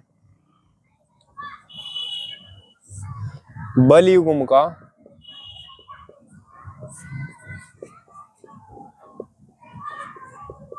अगुण टो बराबर बल गुणा लंबवत दूरी, बल गुणा लंबवत दूरी। तो टो बराबर बल कितना है, क्यू ई, बल कितना है, क्यू ई, और लंबवत दूरी कितनी है, 12 साइन थीटा। बहुत ही सिंपल है, बहुत ही आसान तरीका है इसका, ठीक है। बल क्या है, क्यू ई लग रहा है, और लंबवत दूरी कितनी है, 12 साइन थीटा, लिख लिया। और क्यू 12 को एक साथ लिख लेंगे हम, तो टो बराबर लिखेंगे क्यू 12, एक साथ लिख लिया, ई बच जाएगा। देखो क्यू और 12 को एक साथ लिख लिया, क्यू 12 बचा क्या, ई यहाँ लगा लिया, और साइन थीटा ये है ये आपके पास, ठीक है। क्यू 12 को क्या बोलते हैं हम, पी बोलते हैं। क्या क्या बोलते हैं, पी, अभी फॉर्मूला लिखा था किसका, द्विध्रुव आघूर्ण का। तो पी, इसकी जगह तो क्या लिख देंगे, पी, और ये आ जाएगा ई साइन थीटा लिख देंगे, चूंकि पी बराबर होता है क्यू 12, ठीक है। क्या होता है, क्यू 12। क्लियर है यहाँ तक? तो चलिए, अभी यदि थीटा बराबर 90, यदि थीटा बराबर 90 होगा तब टो बराबर पीई साइन 90, और साइन 90 का मान होता है 1। जब 1 रखेंगे तो ये क्या किसके बराबर आ जाएगा, पीई के बराबर आ जाएगा। किसके बराबर आ जाएगा, पीई के बराबर आ जाएगा। तो यहाँ से ऐसा क्या लिख सकते हैं, ऐसे या लिख सकते हैं पीई बराबर टो, ठीक है। इसे पहले लिख दिया हमने, टो बाद में लिख दिया, पी बराबर टो। तो पी बराबर क्या हो जाएगा यहाँ से, टो बटा ई, टो बटा ई। यही हमें निकालना था, यही हमें सिद्ध करना था। स्क्रीनशॉट आप इसका ले लेंगे। कुछ समझ में ना आया तो आप कमेंट करके पूछ सकते हैं, बहुत ही सिंपल सा है, डेरिवेशन था, ठीक है। चलिए दोस्तों, देखते हैं अगला क्वेश्चन क्या है हमारे पास। है द्रव्य तरंगे क्या हैं समझाइए, दे ब्रोगली तरंग दैर्ध्य का सूत्र लिखिए, कणों की द्वैत प्रकृति को प्रदर्शित करने वाले प्रयोग का नाम लिखिए, ठीक है। ये तो थ्योरी टाइप क्वेश्चन है, इसे आप खुद कर सकते हैं, ठीक है। दे दो होमवर्क इसमें, इसे लिखेंगे होमवर्क में, ठीक है। खुद ढूंढेंगे, थोड़ा काम अपने आप भी करेंगे खुद, ठीक है। इसे होमवर्क करेंगे इसका, ठीक है। वैसे मैं बता देता हूँ, इस प्रयोग का नाम है डेविसन जर्मर का प्रयोग है, ठीक है। यहाँ आप क्या लिखना है, सिर्फ आपको द्रव तरंगे की डेफिनेशन लिखनी, दे ब्रोगली तरंग दैर्ध्य का सूत्र लिखना, ठीक है। बाकी और कुछ नहीं है इसमें। स्क्रीनशॉट ले लेंगे, अगले क्वेश्चन पर बढ़ते हैं। दोस्तों देखते हैं अगला क्वेश्चन क्या है हमारे पास। इस क्वेश्चन से डरना नहीं है, ये क्वेश्चन बहुत ही ज्यादा आसान होता है, इसे समझने की जरूरत है, ठीक है। तो आप समझेंगे इसे बहुत ही आसान तरीके से। क्या दिया हुआ है हमारे पास, क्या दिया हुआ है, नाभिक की बंधन ऊर्जा का अर्थ समझाइए। नाभिकीय अभिक्रिया, यदि अभिक्रिया दी हुई है, रिएक्शन दी हुई है, में उत्पन्न ऊर्जा की जूल में गणना कीजिए, ठीक है। क्या दिया हुआ है, Li36 का द्रव्यमान, ये दिया हुआ है 2He4 का द्रव्यमान, ये 1H13 का द्रव्यमान, ये और 0N1 का द्रव्यमान, ये और तथा 1U किसके बराबर है, 931 मेगा इलेक्ट्रॉन वोल्ट के बराबर है, ठीक है। ये बहुत ही सिंपल होता है क्वेश्चन, ठीक है। और इससे डर जाते हैं, और ऐसा नहीं करना है, क्योंकि ये नंबर बनाने का आपका पक्का वो है, तो आपके नंबर कहीं नहीं जाएंगे, ठीक है। तो सबसे पहले देखेंगे हम, आंसर लिखेंगे और हेडिंग डाल लेंगे, बंधन ऊर्जा क्या होती है। क्या होती है बंधन ऊर्जा, किसी नाभिक की बंधन ऊर्जा वह बाह्य ऊर्जा है, बाह्य माने बाहर वाली, बाहर से दी गई ऊर्जा है, जो नाभिक के न्यूक्लियनों को, जो नाभिक के न्यूक्लियन है उन्हें क्या करने को, परस्पर अलग अलग करने के लिए। बंधन ऊर्जा का मतलब अलग अलग करना, ना कि जोड़ना। कभी सोचो बंधन ऊर्जा है तो बांधने वाली ऊर्जा है ना, क्या है, अलग अलग करने के लिए आवश्यक होती है, ठीक है। ये क्या काम करती है, अलग अलग करती है। स्क्रीनशॉट ले लेंगे। अब करते हैं इसका न्यूमेरिकल को सोल्यूशन, इसे आसानी से सोल्व करने का मेथड है, ठीक है। चलिए देखते हैं। सबसे पहले हम देखेंगे, ये जो तीर है, सिंपल भाषा में बता रहा हूँ बिल्कुल, ठीक है। ये जो तीर है, इससे पहले क्या है, ठीक है। ये होती है क्या, बाईं तरफ, ये होती है दाईं तरफ, ठीक है। तो सबसे पहले दाईं तरफ का योग करेंगे, ठीक है। क्या करेंगे, दाईं तरफ का योग, दाईं तरफ का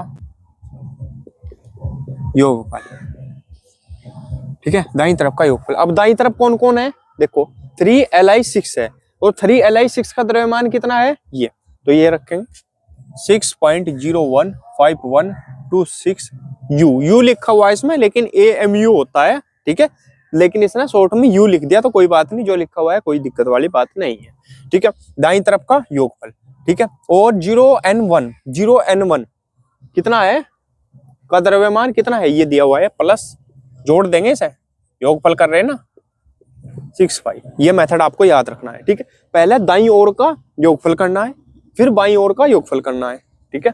सॉरी, बाईं ओर का चल रहा है ना, ये तो बाईं तरफ है, दाईं नहीं है, ये कौन सी तरफ है, बाईं, ठीक है। बाईं ओर का, बाईं तरफ का योगफल जोड़ेंगे इन्हें दोनों को, क्या आएगा देखो, जोड़ कर मैं यहाँ दिखा रहा हूँ, इधर किधर दिखाऊं, यही दिखा दूं, चलिए यहाँ दिखा देता हूँ।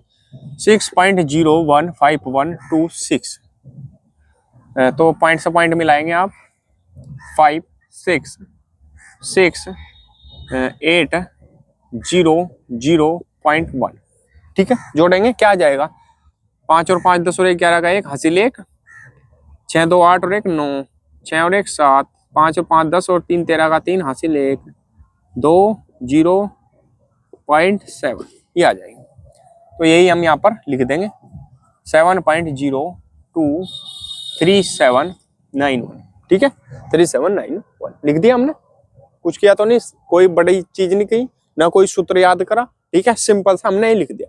फिर आ जाओ दाईं तरफ का योग,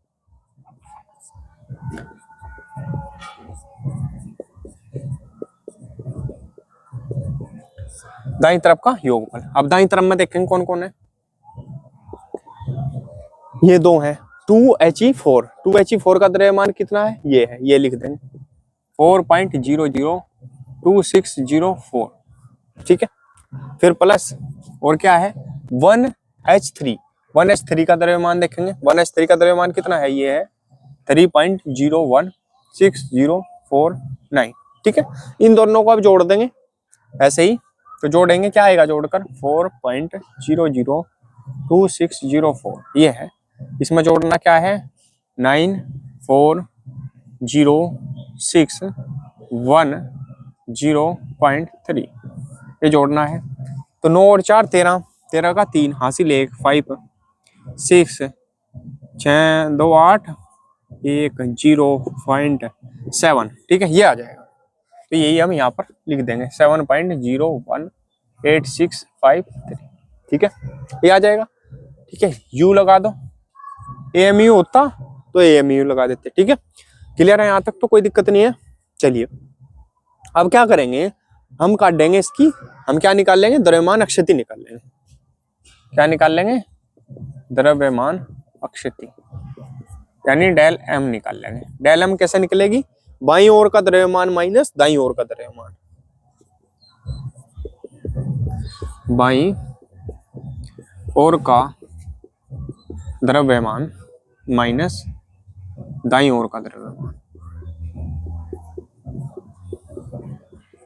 ठीक है।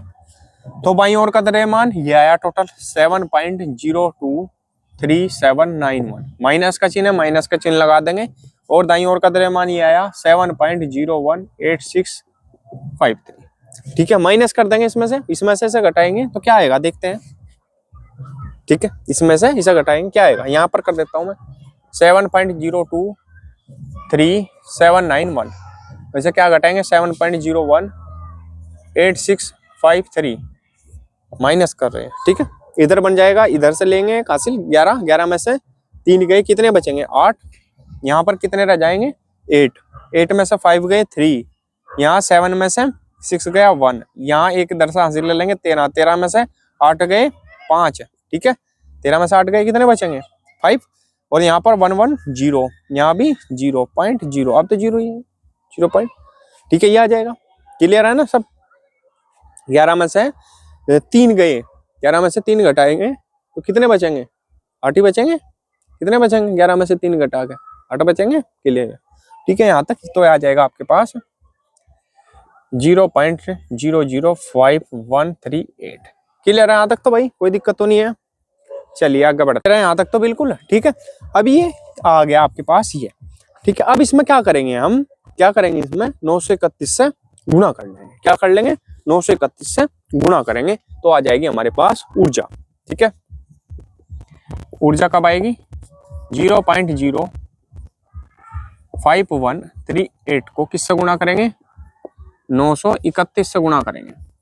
ठीक है, किससे गुणा करेंगे, 931 से आप गुणा कर लेंगे। ठीक है, जब 931 से गुणा करेंगे, गुणा तो कर लोगे, ठीक है, गुणा करके देख लेना खुद। ठीक है, कितना आएगा, कितना आएगा गुणा करके, 4.78 आएगा, 4.78 आएगा। ठीक है, आगे भी संख्या आएंगी लेकिन उतना लिखने की जरूरत नहीं है आपको, सिर्फ 4.78 लिखेंगे। ठीक है, और ये आता है मेगा इलेक्ट्रॉन वोल्ट में, मेगा इलेक्ट्रॉन वोल्ट में। लेकिन इसने किस में पूछा है, जूल में पूछा है, तो जूल में कैसा निकाल लेंगे ये भी बताऊंगा आपको। तो आप ये आया, आप जो आपके पास 4.78 ये आया है, इसमें क्या करेंगे, जब हम मेगा इलेक्ट्रॉन वोल्ट को इलेक्ट्रॉन में बदलते हैं, इलेक्ट्रॉन वोल्ट में बदलते हैं, तो किससे गुणा करते हैं, 10 की पावर 6 से गुणा करते हैं। तो आइए हमारे पास क्या हो जाएगा, 7.8 गुणा 10 की पावर 6 इलेक्ट्रॉन वोल्ट है। इलेक्ट्रॉन वोल्ट हो गया। अब क्योंकि इसकी जगह एम हटा दिया हमने, मेगा की जगह क्या रखा, 10 की पावर 6। अब हमें क्या करना पड़ेगा, ये इलेक्ट्रॉन वोल्ट है, इलेक्ट्रॉन वोल्ट के क्या बनाने हैं, हमें जूल बनाने हैं। और जब हमें इलेक्ट्रॉन वोल्ट के जूल बनाने हो तो किससे गुणा करते हैं, इलेक्ट्रॉन वोल्ट के जूल बनाने के लिए किससे गुणा की जाती है, 10 की पावर 6। तो ये है ही गुणा 1.6 गुणा 10 की पावर -19 से गुणा करेंगे तो ये हमारे पास बन जाएगा क्या, जूल बन जाएगा। क्या बन जाएगा, जूल बन जाएगा। ठीक है, अब इन दोनों की गुणा करेंगे, 4.78 और 1.6 की गुणा करेंगे। चलिए यही कर देते हैं, चलो मैं इसे साफ कर देता हूँ जो एक्स्ट्रा है, फिर करते हैं इसका सोल्यूशन। तो कर देंगे गुणा 4.78 की किससे गुणा करेंगे, 1.6 से गुणा करेंगे। ठीक है, करेंगे 8 6 48 या 6 48। ठीक है, तो क्या आ जाएगा 8, तो 8 आ जाएगा, यहाँ पर हासिल कितने लगेंगे 4। ठीक है, और अब 6 7 42, 42 और 4 46, 46 का 6 हासिल लगेंगे 4, 6 चौक 24 और 4 28 गुणा 1 से करेंगे 8 7 4। क्या आ जाएगा आपके पास 8 6 दूनी 12 और 2 14 का 4 हासिल 1 9 और 7 16, 16 का 6 हासिल 1 6 और 1 7, ये आ जाएगा। और कितने अंकों के बाद पॉइंट है, एक अंक के बाद यहाँ पर पॉइंट है, गुणा में है, गुणा में पॉइंट देखते हैं हम, ऊपर वाले के भी और नीचे वाले के भी ऐड होते हैं तब लगते हैं। ठीक है, एक अंक के बाद यहाँ पर है और 2 अंकों के बाद यहाँ पर है, टोटल 3 अंक हो जाएंगे। तो 3 अंकों के बाद पॉइंट लगेगा 1 2 3, तो यहाँ पर लगेगा पॉइंट 7 पॉइंट क्या है हमारे पास 7.648। ठीक है, और पावर देखेंगे अब, ये प्लस की 6 है, ये माइनस के 19 है, तो कितने बचेंगे आपके पास, माइनस के 13, और यही आ जाएगा जूल में इसका आंसर। स्क्रीनशॉट आप इसका ले लेंगे। कुछ समझ में आया हो तो आप कमेंट करके पूछ सकते हैं। बढ़ते हैं फिर अगले क्वेश्चन की तरफ। चलिए दोस्तों देखते हैं अगला क्वेश्चन क्या है हमारे पास। क्या दिया हुआ है, किसी धात्विय चालक में इलेक्ट्रॉन के अनुगमन वेग एवं गतिशीलता को परिभाषित कीजिए। एक चालक छड़ की लंबाई 1 मीटर है और इसके सिरों के विभवांतर 4 वोल्ट है। चालक में इलेक्ट्रॉन घनत्व 5 गुना 10 की पावर 24 मीटर क्यूब माइनस तथा इसकी प्रतिरोधकता 50 गुना 10 की पावर -60 ओम मीटर है। धातु में इलेक्ट्रॉनों के अपवाह वेग की गणना कीजिए। ठीक है, हम देखेंगे सबसे पहले होता क्या है, अनुगमन वेग या अपवाह वेग एक ही बात है। ठीक है, अनुगमन वेग हो या अपवाह वेग हो एक ही बात होती है। ठीक है, और गतिशीलता की डेफिनेशन, सबसे पहले अनुगमन वेग और गतिशीलता की डेफिनेशन हम देखते हैं क्या होती है। सबसे पहले देखेंगे अनुगमन वेग। क्या होता है अनुगमन वेग, जब किसी चालक पर बाहरी विद्युत क्षेत्र लगाया जाता है, कोई चालक है उस पर क्या लगा रहे हैं हम, बाहर से कोई विद्युत क्षेत्र दे रहे हैं। ठीक है, बाहर से लगाया जाता है तो चालक के मुक्त इलेक्ट्रॉन, तो क्या होता है चालक के जो मुक्त इलेक्ट्रॉन है, फ्री इलेक्ट्रॉन है, हमें क्या करते हैं विद्युत क्षेत्र की दिशा के विपरीत। अब चालक के जो हम विद्युत क्षेत्र दे रहे हैं इधर से, तो ये किधर भागेंगे इलेक्ट्रॉन, इधर। ठीक है, देखो क्या कहा, तो चालक के मुक्त इलेक्ट्रॉन विद्युत क्षेत्र की दिशा के विपरीत आयनों से टकराते हुए, आयनों से टकरावेंगे, जो विपरीत आयन है, जैसे ये है इधर आने वाला आयन है और ये इधर से आ रहा विद्युत क्षेत्र। ठीक है, टकरा रहे आपस में, टकराने, क्या कहा, टकराते हुए एक औसत वेग से आगे बढ़ेंगे। ऐसे ये बढ़ रहे, औसत वेग का मतलब है एक एवरेज है कि इसी पर है, इससे कम ज्यादा नहीं हो रहा हो, औसत ही है, ठीक है, लगभग एक औसत वेग चल रहा है। औसत वेग से आगे बढ़ते हैं, इसी औसत वेग को क्या बोल लेंगे हम, अनुगमन वेग या अपवाह वेग बोल, क्या बोल लेंगे, अपवाह वेग भी इसका एक नाम है, अपवाह वेग। इसे किससे प्रदर्शित करते हैं, वीडी से प्रदर्शित करेंगे इसे, ठीक है, किससे प्रदर्शित करेंगे, वीडी से प्रदर्शित करेंगे। तो वही हमने कहा, जब किसी चालक पर बाहरी विद्युत क्षेत्र हमने लगाया जाता है, तो चालक के मुक्त इलेक्ट्रॉन, तो जो चालक के मुक्त इलेक्ट्रॉन है वे क्या होते हैं, विद्युत क्षेत्र की दिशा के विपरीत आयनों से, ठीक है, विद्युत क्षेत्र इधर से आ रहा है और ये विपरीत आयन कौन से हैं, इधर, ठीक है, ये टकरा रहे हैं, विपरीत दिशा में टकराते हुए औसत वेग से आगे बढ़ते हैं। हाँ, औसत वेग से आगे बढ़ते रहते हैं, तो क्या होगा, बढ़ते हैं, इसी औसत वेग को क्या बोल लेंगे हम, अनुगमन वेग हम कहेंगे, ठीक है, क्लियर है यहाँ तक। चलिए अब गतिशीलता की बात करते हैं। गतिशीलता क्या होती है, किसी आवेश वाहक के अनुगमन वेग, ठीक है, किसी आवेश वाहक के अनुगमन वेग, वीडी, अनुगमन वेग को किससे प्रदर्शित करते हैं, वीडी से, तथा आरोपित विद्युत क्षेत्र क्या ई के अनुपात को क्या कहते हैं, उस आवेश वाहक की गतिशीलता कहते हैं, ठीक है, इसे म्यू से प्रदर्शित करते हैं, इसे क्या बोलते हैं, म्यू, ये क्या होता है, म्यू।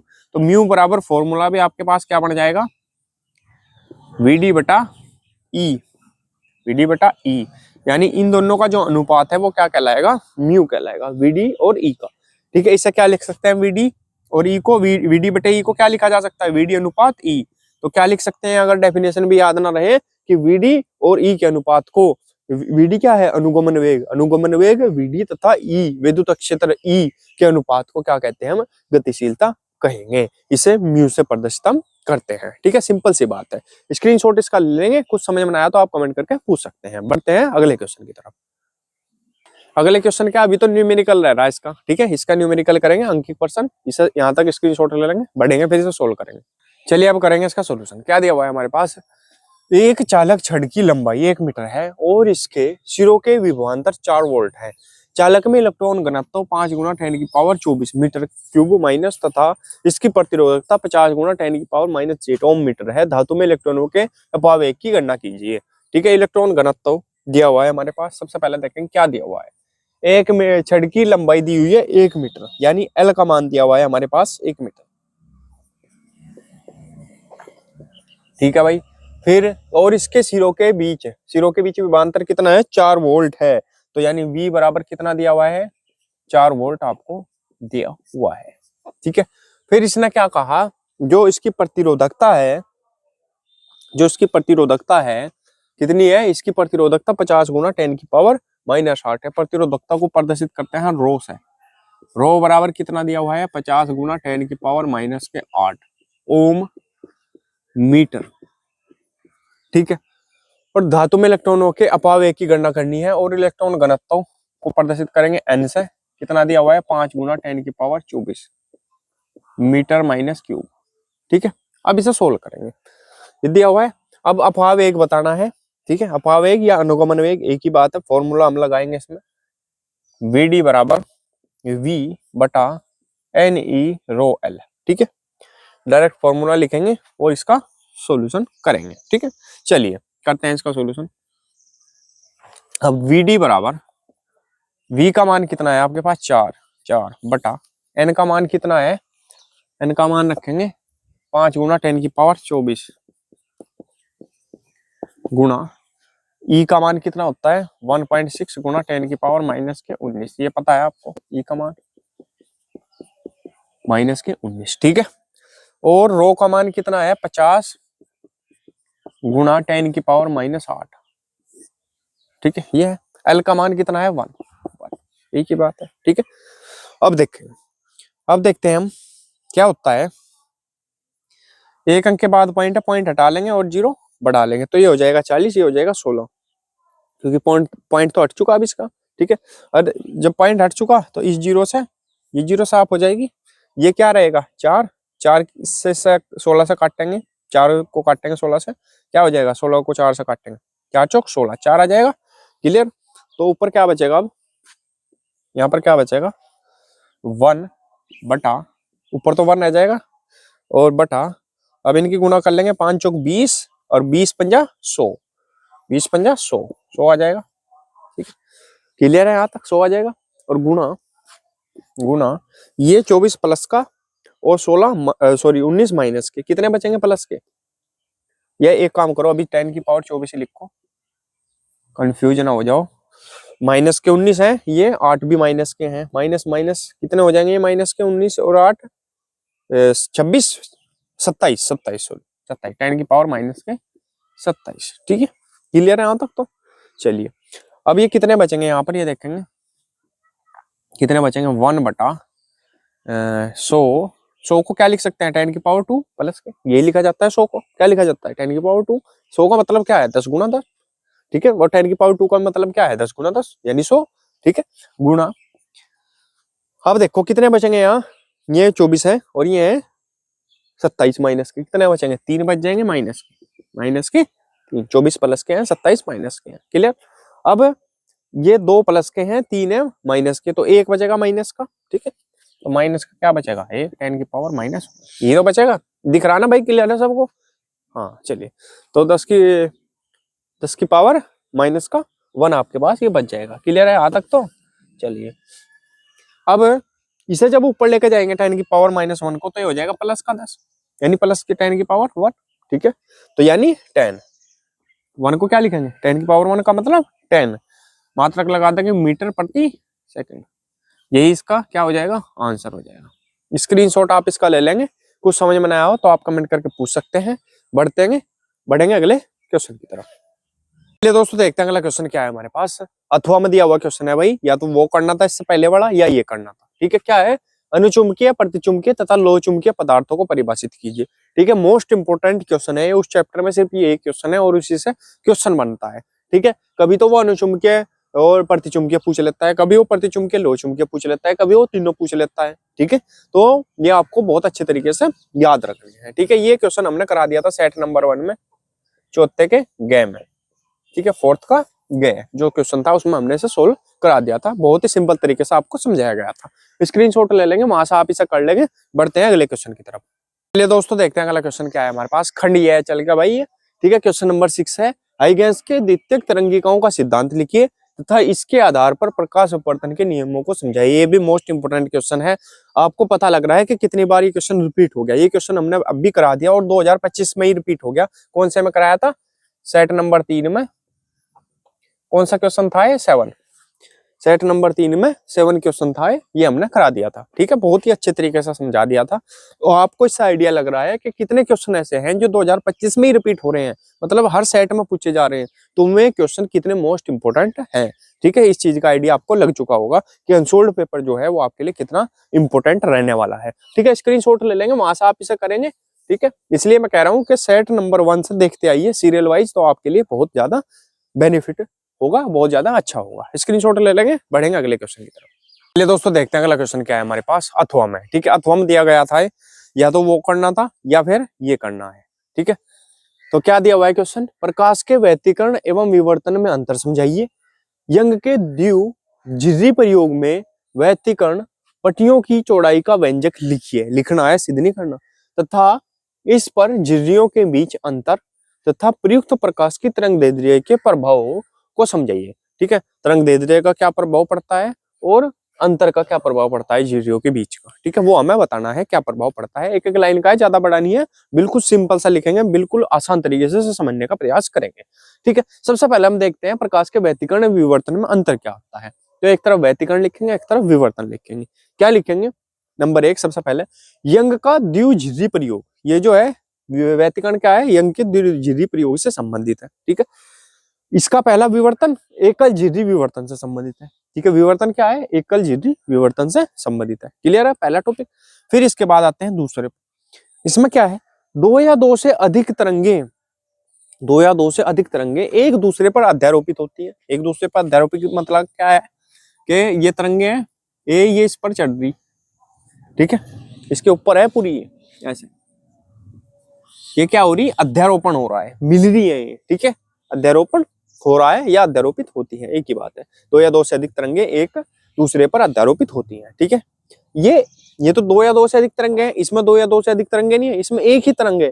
एक ही तरंग जब किसी संकीर्ण छिद्र के किनारों से टकराकर मुड़ती है, अब संकीर्ण छिद्र है कहीं, उसके संकीर्ण छिद्र का मतलब बहुत छोटा सा छिद्र, ये किनारों से टकरा जाएगी वो। मान लिया कोई छेद है, ठीक है, किसी गेट में मान लो, शीशे में मान लो, ठीक है, गेट में ही मान लो, तो क्या होता है उसमें अगर हम टॉर्च मारते हैं इधर से, तो वो क्या होता है, ये जो तरंग है वो क्या हो जाती है, मुड़ जाती है। तो ये जो मुड़ने की घटना हो वही क्या कहलाती है, विवर्तन कहलाती है। वही क्या कहलाती है, विवर्तन कहलाती है। एक ही तरंग जब किसी संकीर्ण छिद्र के किनारों से टकराकर मुड़ती है, ठीक है, तभी ये विवर्तन होता है। अब नंबर 3, दो या दो से अधिक स्रोतों से निकलने वाली तरंगे हैं। ये तो दो या दो से अधिक तरंगे निकलेंगी तब बनेगा, ठीक है, क्या होगा तब, व्यतिकरण होगा। और विवर्तन एक ही तरंग, एक ही तरंगाग्र के विभिन्न भागों, एक ही तरंगाग्र है, ठीक है, कि विभिन्न भागों से निकलने वाली द्वितीयक तरंगों के तरंगिकाओं के कारण होता है। ठीक है, समझ गए, क्लियर है बिल्कुल। ये 3 अंतर आपको लिखने हैं, स्क्रीनशॉट ले लेंगे, फिर इसका व्यंजक लिखेंगे और इसके 2 टॉपिक ये लिखेंगे। अब देखते हैं आगे इसका, ठीक है, इसने क्या कहा था, ये तो हमने कर दिया अंतर। यंग के द्विजिह्वी प्रयोग में व्यतिकरण पट्टियों की चौड़ाई का व्यंजक लिखिए। व्यंजक लिख दिया हमने, चौड़ाई का व्यंजक क्या है, W बराबर D लैम्डा बटा T। ठीक है, फिर इसने पूछा तथा इस पर झिर्रियों के बीच अंतर, झिर्रियों के बीच अंतर तथा प्रयुक्त प्रकाश की तरंग दैर्ध्य के प्रभाव को समझिए। ठीक है, तरंग दैर्ध्य बढ़ेगा घटेगा क्या होगा, ठीक है, और अंतर होने से क्या होगा ये बताना हमें। तो सबसे पहला इसने पूछा झिर्रियों के बीच अंतर का क्या प्रभाव पड़ेगा, तो झिर्रियों के बीच अंतर होने पर क्या होगा, फ्रिंज की चौड़ाई जो है वो क्या हो जाएगी, घट जाएगी। मेन टॉपिक ये है, ठीक है, फ्रिंज की चौड़ाई क्या हो जाएगी, घट जाएगी। ठीक है, नंबर 2 इसने क्या पूछा, प्रयुक्त प्रकाश की तरंग दैर्ध्य का पूछा। तो लैम्डा जो W है चौड़ाई, ये किसके अनुक्रमानुपाती है, लैम्डा के। ठीक है, और अगर मैं व्युत्क्रमानुपाती पूछूं तो W जो है वो किसके व्युत्क्रमानुपाती है, D के। ठीक है, क्योंकि D नीचे है, D ये जो छोटी D है ये नीचे है, और बड़ी D के भी अनुक्रमानुपाती है, जो लैम्डा के भी अनुक्रमानुपाती है, लेकिन ये छोटी D के व्युत्क्रमानुपाती है, उल्टा है, ये बढ़ेगी तो ये घटेगी, ये घटेगी तो ये बढ़ेगी। ठीक है, इसमें ये बढ़ेगा तो ये भी बढ़ेगा, ये बढ़ेगा तो ये भी बढ़ेगा। ठीक है, तो W अनुक्रमानुपाती लैम्डा, अतः तरंग दैर्ध्य बढ़ने पर फ्रिंज की चौड़ाई भी बढ़ेगी। ठीक है, तरंग दैर्ध्य बढ़ेगा तो फ्रिंज की चौड़ाई भी बढ़ेगी। क्लियर है यहाँ तक, स्क्रीनशॉट इसका ले लेंगे, बढ़ेंगे अगले क्वेश्चन की तरफ। तो दोस्तों देखते हैं अगला क्वेश्चन क्या है हमारे पास, क्या है क्वेश्चन नंबर 7।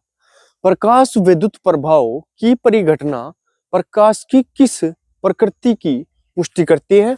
प्रकाश विद्युत उत्सर्जन से संबंधित आइंस्टीन का समीकरण लिखिए तथा इसके आधार पर प्रकाश विद्युत उत्सर्जन के नियमों की संक्षिप्त व्याख्या कीजिए। ठीक है, ये हमें बताना है। तो सबसे पहले हम आंसर में लिखेंगे प्रकाश विद्युत प्रभाव होता क्या है, ये समझने का प्रयास करेंगे, क्या होता है प्रकाश विद्युत प्रभाव। देखते हैं, बहुत ही सिंपल है, इसे प्रैक्टिकली तरीके से भी आपको समझाने का प्रयास किया जाएगा। जब किसी धातु के तल पर एक निश्चित आवृत्ति से अधिक आवृत्ति की प्रकाश किरणों को डाला जाता है, मान लेते हैं, चलो पहले पढ़ लेते हैं फिर समझाता हूँ। डाला जाता है तो धातु की सतह से इलेक्ट्रॉनों का उत्सर्जन होने लगता है, इस घटना को प्रकाश विद्युत प्रभाव कहते हैं। अब मान लेते हैं हमारे पास सोलर की प्लेट है, क्या बोलते हैं उसे, सोलर प्लेट होती है ना, वो जो धूम में रखती है चार्ज, वो करती है लाइट, विद्युत उत्पन्न करती है। ठीक है, अब हम बात करेंगे जब इस पर सूर्य की प्रकाश की किरणें पड़ती हैं, यदि कम पड़ती हैं, यानी जब बादल अधिक हो जाता है, यानी सर्दियों का मौसम में, सर्दियों के मौसम की बात करें तो धूप नहीं निकलती, तो धूप अगर निकलती भी है तो बहुत ही डिम होती है, बहुत ही कम होती है, तो तब क्या होता है, तब ये इलेक्ट्रॉनों का उत्सर्जन नहीं होता इस धातु पे। मान लेते हैं ये कोई सोलर प्लेट है और इस पर किसी निश्चित आवृत्ति से अधिक आवृत्ति की, आवृत्ति का मतलब कितनी बार रिपीट हो रही है वो, ठीक है, कितनी बार रिपीट हो रही है, जल्दी से जल्दी, जल्दी से जल्दी, जल्दी से जल्दी, अगर तेज धूप होती है तो आवृत्ति अधिक होती है, एक निश्चित आवृत्ति से अधिक आवृत्ति होती है।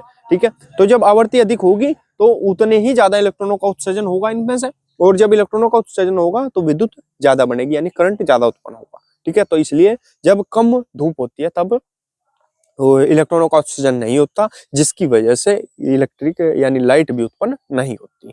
ठीक है, यानी करंट भी उत्पन्न नहीं होता, या होता भी है तो ना के बराबर होता है, कम होता है। ठीक है, तो यही कहने का प्रयास किया गया, यही क्या है, विद्युत प्रभाव है।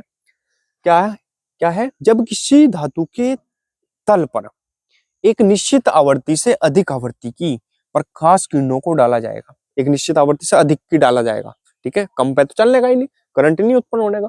तो धातु की सतह से इलेक्ट्रॉनों का उत्सर्जन होने लगता है, इसकी सतह से इलेक्ट्रॉन भागने लगेंगे, उत्सर्जन होने लगेगा इनका, ठीक है। जब उत्सर्जन होगा तो ये कहाँ जाएंगे, लाइट में कन्वर्ट हो जाएंगे, करंट में उत्पन्न हो जाएंगे, करंट उत्पन्न कर देंगे, ठीक है। इस घटना को ही क्या कहेंगे हम, प्रकाश विद्युत प्रभाव हम कहेंगे, ठीक है, सिंपल बात है ये, ठीक है, क्लियर है।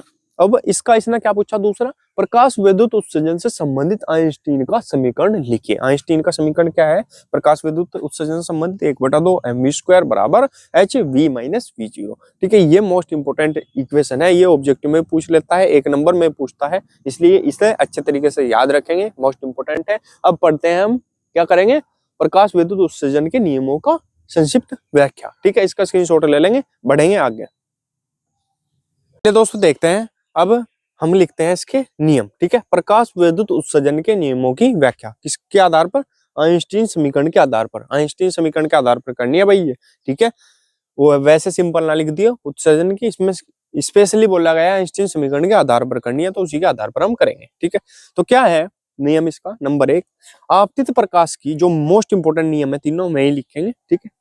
आपतित प्रकाश की तीव्रता बढ़ाने पर, आपतित प्रकाश की जब तीव्रता बढ़ाएंगे, ठीक है, तो बढ़ाने पर प्रति सेकंड गिरने वाले फोटोनों की संख्या बढ़ती है, तो सीधी सी बात है फोटोनों की संख्या बढ़ेगी, ठीक है, फोटोनों की संख्या बढ़ेगी, जिससे अधिक इलेक्ट्रॉन उत्सर्जित होंगे, सिंपल सी बात है। जब फोटोनों की संख्या बढ़ेगी तो इलेक्ट्रॉन भी ज्यादा मात्रा में उत्सर्जित होंगे, और जब ज्यादा मात्रा में उत्सर्जित होंगे तो प्रकाश विद्युत धारा भी बढ़ेगी, ठीक है, प्रकाश विद्युत धारा भी बढ़ेगी। प्रकाश विद्युत धारा क्यों कहा गया इसे, क्योंकि ये प्रकाश से उत्पन्न होने वाली धारा है, ठीक है। लेकिन प्रत्येक फोटोन की ऊर्जा समान रहती है, फोटोन की ऊर्जा क्या रहेगी, समान रहेगी, इसलिए इलेक्ट्रॉन की अधिकतम गतिज ऊर्जा नहीं बदलती। ये जो है मेन पॉइंट है, ठीक है। क्या कहा इसने, आपतित प्रकाश की तीव्रता बढ़ाने पर प्रति सेकंड गिरने वाले फोटोनों की संख्या बढ़ती है, ठीक है, ये तो बात सही है, जिससे अधिक इलेक्ट्रॉन उत्सर्जित होते हैं, जिससे अधिक इलेक्ट्रॉन उत्सर्जित होंगे। जैसे हमने एग्जांपल लिया था आपको सोलर पैनल का, ठीक है, इस पर जितने प्रति सेकंड प्रकाश की तीव्रता बढ़ेगी, फोटोनों की संख्या बढ़ेगी, फोटोनों की संख्या बढ़ेगी, इलेक्ट्रॉन उतने ही अधिक मात्रा में उत्सर्जित होंगे, उतने ही अधिक मात्रा में प्रकाश विद्युत धारा उत्पन्न होगी, ठीक है, सिंपल सी बात है। लेकिन प्रत्येक फोटोन की ऊर्जा समान रहेगी, ये ध्यान रखना है, इसलिए इलेक्ट्रॉन की अधिकतम गतिज ऊर्जा नहीं बदलती, इसलिए अधिकतम जो गतिज ऊर्जा है वो नहीं बदलती, एज इट इज रहती है, स्टेबल रहती है, ठीक है। ये हो गया इसका पहला। फिर दूसरा क्या है, आपतित प्रकाश की आवृत्ति बढ़ाने पर फोटोन की ऊर्जा बढ़ती है, सिंपल सी बात है। तो क्या है, आपतित प्रकाश की जब हम आवृत्ति बढ़ाएंगे तो प्रत्येक फोटोन की ऊर्जा भी बढ़ेगी, लेकिन वो क्या है, पहले इसने कह दिया अधिकतम गतिज ऊर्जा से अधिक नहीं होगी, क्या ऊर्जा तो बढ़ेगी लेकिन अधिकतम गतिज ऊर्जा, अधिकतम माने जहां तक वो हाईएस्ट जा सकती है उससे अधिक नहीं होगी, ठीक है। नंबर 3, फोटोन ऊर्जा का हस्तांतरण, हस्तांतरण माने ट्रांसफर, एक से दूसरे में तुरंत होगा, क्या होगा, तुरंत होता है, यदि फोटोन में पर्याप्त ऊर्जा है, यदि वो फोटोन में क्या है, पर्याप्त ऊर्जा है, तो इलेक्ट्रॉन तुरंत उत्सर्जित हो जाते हैं, इलेक्ट्रॉन क्या हो जाएंगे, तुरंत उत्सर्जित हो जाएंगे, यानी तुरंत करंट में कन्वर्ट हो जाएंगे, ठीक है, क्लियर है। स्क्रीनशॉट यहाँ तक इसका ले लेंगे, बढ़ते हैं अगले क्वेश्चन की तरफ। चलिए दोस्तों देखते हैं अगला क्वेश्चन क्या है हमारे पास, अथवा में क्वेश्चन है ये, या तो इससे पहले वाला करना था या ये करना है, ठीक है, सिंपल सा क्वेश्चन है, आसान है, समझाऊंगा इसे अच्छे तरीके से। न्यूक्लियॉन से क्या तात्पर्य है, नाभिक की द्रव्यमान संख्या क्या होती है, नाभिक की द्रव्यमान संख्या और त्रिज्या में संबंध लिखिए और दर्शाइए कि नाभिक का घनत्व द्रव्यमान संख्या पर निर्भर नहीं करता है, ठीक है। तो देखते हैं सबसे पहले आंसर में न्यूक्लियॉन की डेफिनेशन देखते हैं। सबसे पहले से पूछा है न्यूक्लियॉन से क्या तात्पर्य है, हम देखते हैं न्यूक्लियॉन होता क्या है, क्या किसे कहते हैं। तो सिंपल सा है, किसी परमाणु के नाभिक में उपस्थित न्यूट्रॉन और प्रोटॉन, न्यूट्रॉन और प्रोटॉन को क्या कहते हैं, हम न्यूक्लियॉन कहते हैं, ठीक है। कितने न्यूट्रॉन है और कितने प्रोटॉन है उसे क्या कहते हैं, हम न्यूक्लियॉन कहेंगे, या इन दोनों का योग भी कह सकते हैं, इन दोनों का जो योग होगा वो क्या होगा, न्यूक्लियॉन होगा, ठीक है, क्लियर है। अब द्रव्यमान संख्या की बात करते हैं, द्रव्यमान संख्या में भी यही दोनों आते हैं, ठीक है, क्या आते हैं, किसी तत्व के, आंसर लिखेंगे और हेडिंग डाल लेंगे, द्रव्यमान संख्या, किसी तत्व के परमाणु के नाभिक में प्रोटॉनों न्यूट्रॉनों की संख्याओं का योग, की संख्याओं का योग उस तत्व की क्या कहलाएगा, द्रव्यमान संख्या कहलाता है, ठीक है, उस तत्व की द्रव्यमान संख्या कहलाता है। इसे ए से प्रदर्शित करेंगे। इसे किससे प्रदर्शित करेंगे? ए से प्रदर्शित करेंगे। ठीक है, क्लियर है। अब इसने पूछा द्रव्यमान संख्या और त्रिज्या में संबंध क्या होता है। द्रव्यमान संख्या और त्रिज्या में संबंध ये होगा R बराबर R0 a की पावर 1/3। ठीक है, स्क्रीनशॉट ले लेंगे। जो उसने कहा और दर्शाइए कि नाभिक का घनत्व द्रव्यमान संख्या पर निर्भर नहीं करता। ये भी हम करके बताएंगे। इसका डेरिवेशन छोटा सा, इसे स्क्रीनशॉट ले लेंगे। यहाँ से मैं साफ कर देता हूँ इसे, फिर बढ़ते हैं आगे से। चलिए देखते हैं, इसे भी हम सिद्ध करते हैं। क्या क्या सिद्ध करना है? दर्शाना है, सिद्ध करना है किसी नाभिक का घनत्व द्रव्यमान संख्या पर निर्भर नहीं करता। तो सबसे पहले हम देखते हैं, इसका फॉर्मूला है। क्या लिखेंगे सबसे पहले? इसके बाद लिखना भाई ये, ठीक है, इसके बाद नीचे। ठीक है, कभी मिक्स कर दो। नाभिक का कुल द्रव्यमान, नाभिक का कुल द्रव्यमान m बराबर होता है m गुणा a। क्या होता है? m गुणा a। क्लियर? ठीक है, अब v बराबर जो आयतन है लिखेंगे, माना नाभिक की त्रिज्या r है। ठीक है, नाभिक की त्रिज्या r है, तो नाभिक का आयतन, तो नाभिक का आयतन क्या होगा? v बराबर 4/3 पाई r क्यूब। ठीक है, ये होगा, ये फॉर्मूला है। ये माना नाभिक की त्रिज्या r है, तो नाभिक का आयतन का फॉर्मूला v बराबर 4/3 पाई r क्यूब। ठीक है, क्लियर है यहाँ तक? तो कोई दिक्कत नहीं है। चलिए अब इसमें क्या करते हैं हम, ये जो r का मान है ये यहाँ पर, इसे मान लेंगे समीकरण नंबर 1, तो इसे मान लेंगे समीकरण नंबर 2। तो लिखेंगे r का मान समीकरण 1 से 2 में रखने पर, समीकरण 1 से 2 में रखने पर, समीकरण 1 से जो r का मान है वो यहाँ रख देंगे। तो v बराबर क्या हो जाएगा? 4/3 पाई। ठीक है, r की जगह क्या रखेंगे? ये पूरा का पूरा R0 a की पावर 1/3 की पावर कितनी है? 3 की पावर कितनी है? 3। क्लियर है यहाँ तक? तो ठीक है, जब हम इसे ऐसा लिखते हैं तो उसका मतलब क्या है? v बराबर क्या हो जाएगा? 4/3 पाई या पाई लिख दिया। ठीक, इसकी भी, इसका मतलब क्या है? R0 की भी पावर 3 है और a की पावर 1/3 की भी पावर 3 है। ठीक है, क्योंकि होल स्क्वायर में पावर है। ठीक है, तो इसे क्या लिख देंगे? क्या लिख सकते हैं? R0 की पावर 3। ठीक है, अब 1/3 की पावर भी 3 ऐसे लिखी जाती है। जब एक पावर और होती है तो ऐसे लिखी जाती है गुणा में। ठीक है, तो a की पावर 1/3 गुणा 3, तो 3 से आपका ये 3 कट जाता है।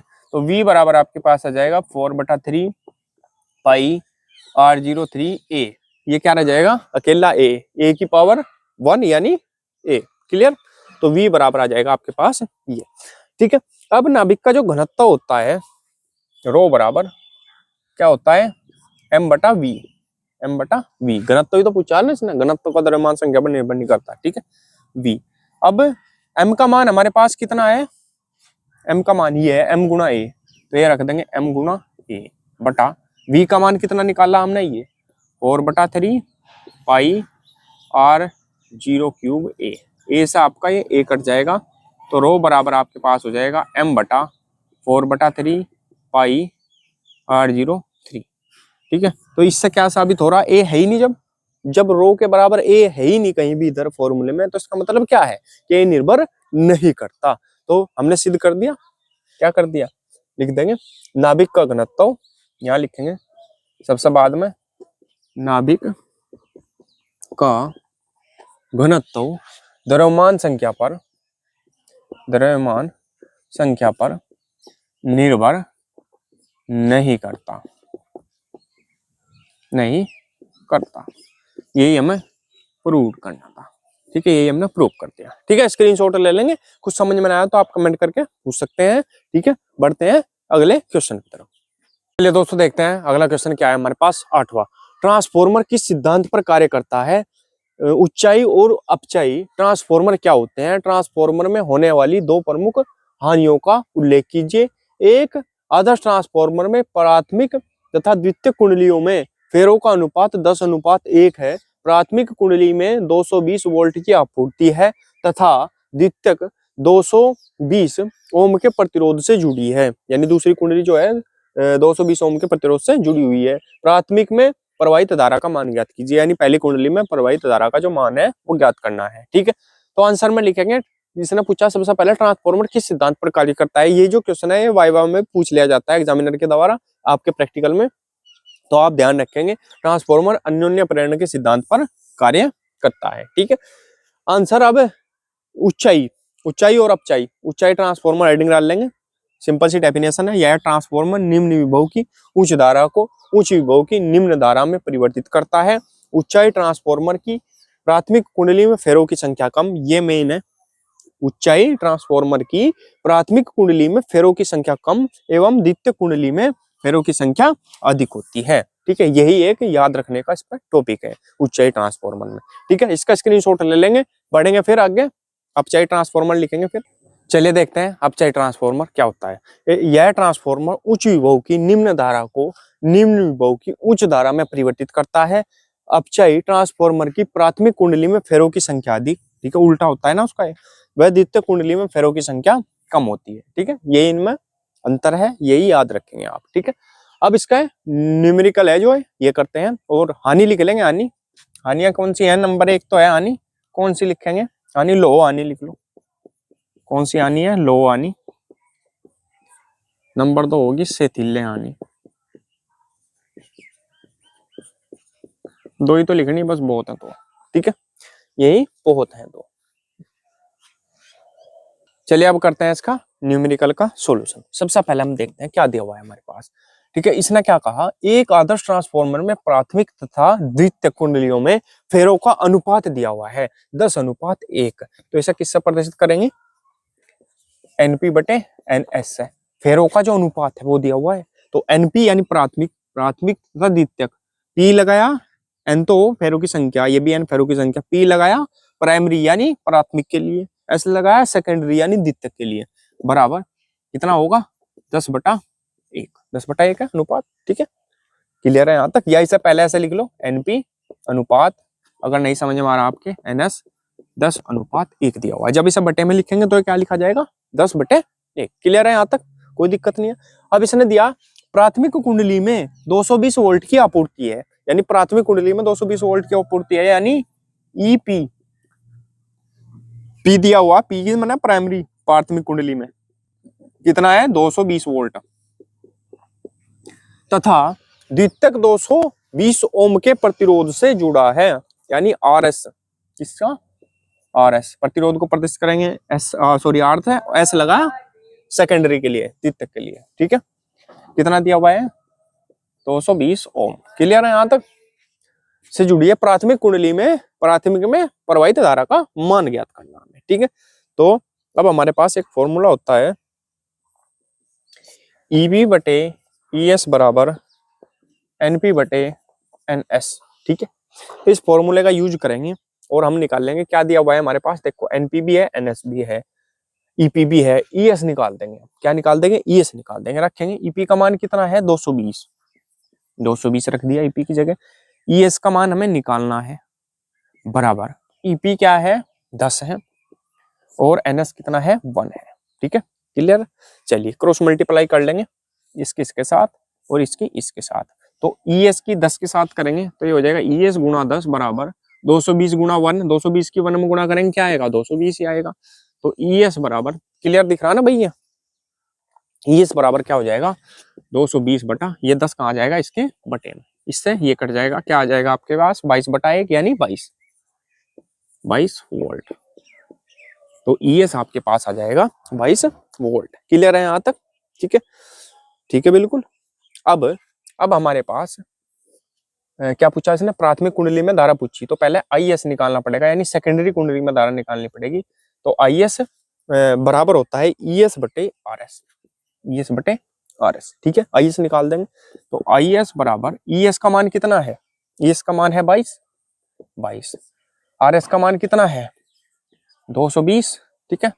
तो 22 से काटेंगे, 22 से कम 22 कितना आ जाएगा 10, यानी IS बराबर आ जाएगा 1/10। और 1/10 का मतलब क्या है 0.1 एम्पियर, ठीक है। क्योंकि एक जीरो है, एक अंक के बाद पॉइंट लग जाता है, तो क्या लिखा जाएगा 0.1 लिखा जाएगा। क्लियर है यहाँ तक, तो कोई दिक्कत नहीं है बिल्कुल भी, ठीक है।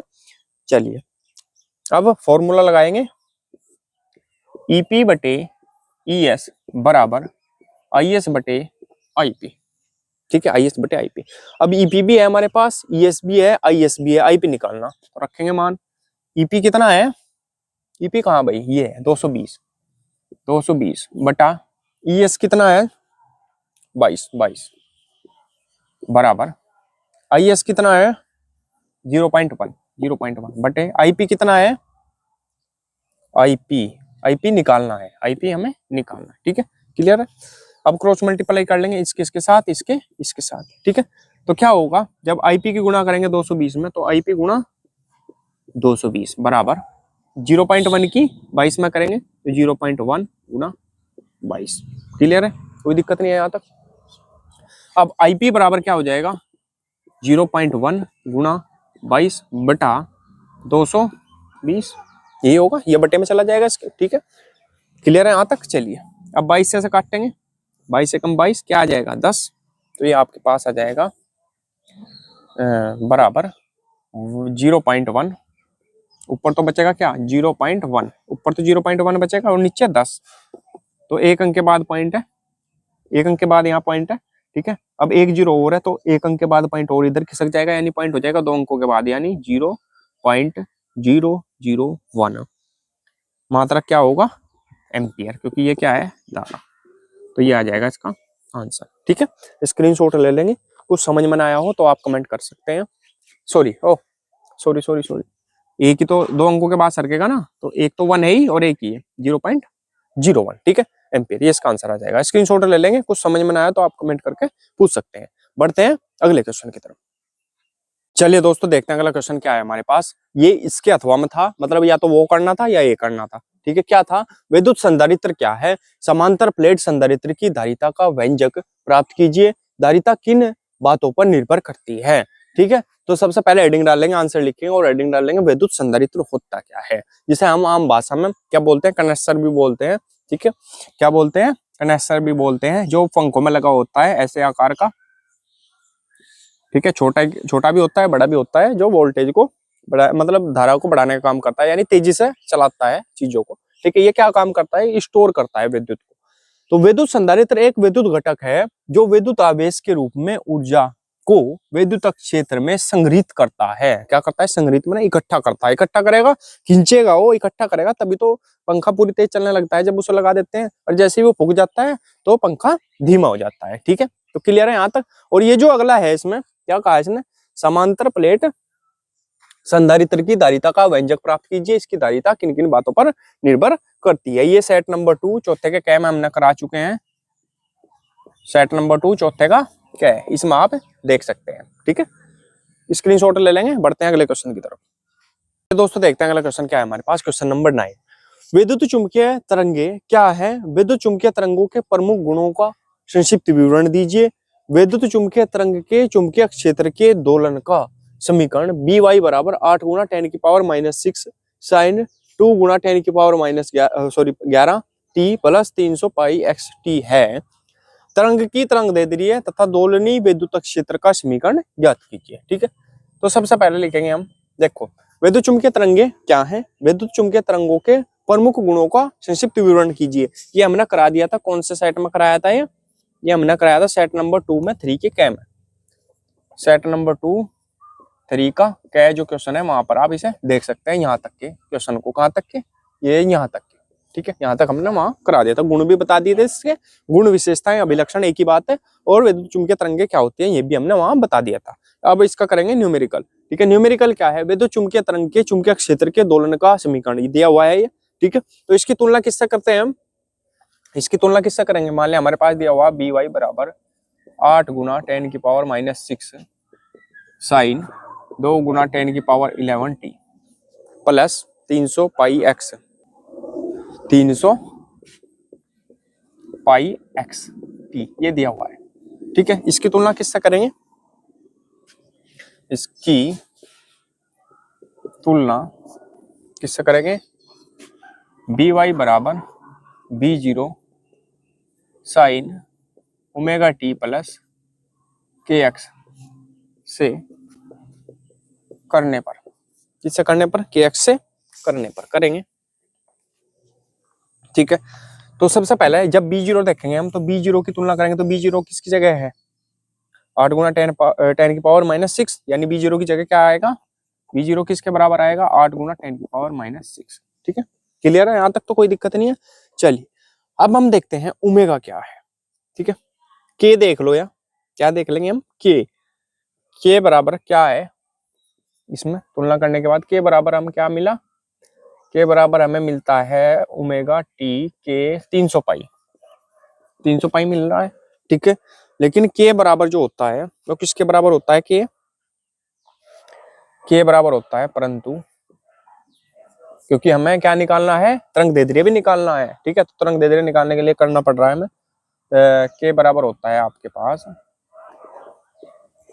2 पाई बटा लैम्डा। क्या होता है? 2 पाई बटा लैम्डा। ठीक है भाई, क्लियर है? 2 पाई बटा लैम्डा। तो के की जगह 2 पाई बटे लैम्डा है, तो इसकी जगह क्या लिख सकते हैं? के की 2 पाई बटे लैम्डा, तो रखेंगे 2 पाई बटा लैम्डा किसके बराबर होगा? 300 पाई के बराबर होगा। क्लियर है यहाँ तक?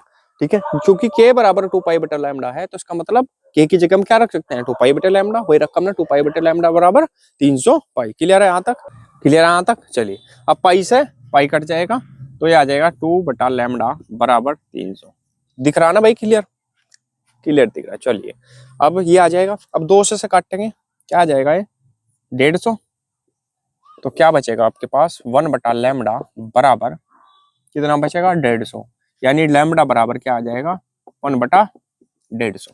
ठीक है, जब लैम्डा की बात करेंगे तो 1 बटे में आ जाएगा लैम्डा मीटर। यही आ जाएगा इसका आंसर पहला तो। ठीक है, अब पूछा इसने दोलनी विद्युत क्षेत्र का समीकरण, दोलनी विद्युत क्षेत्र का समीकरण पूछा है।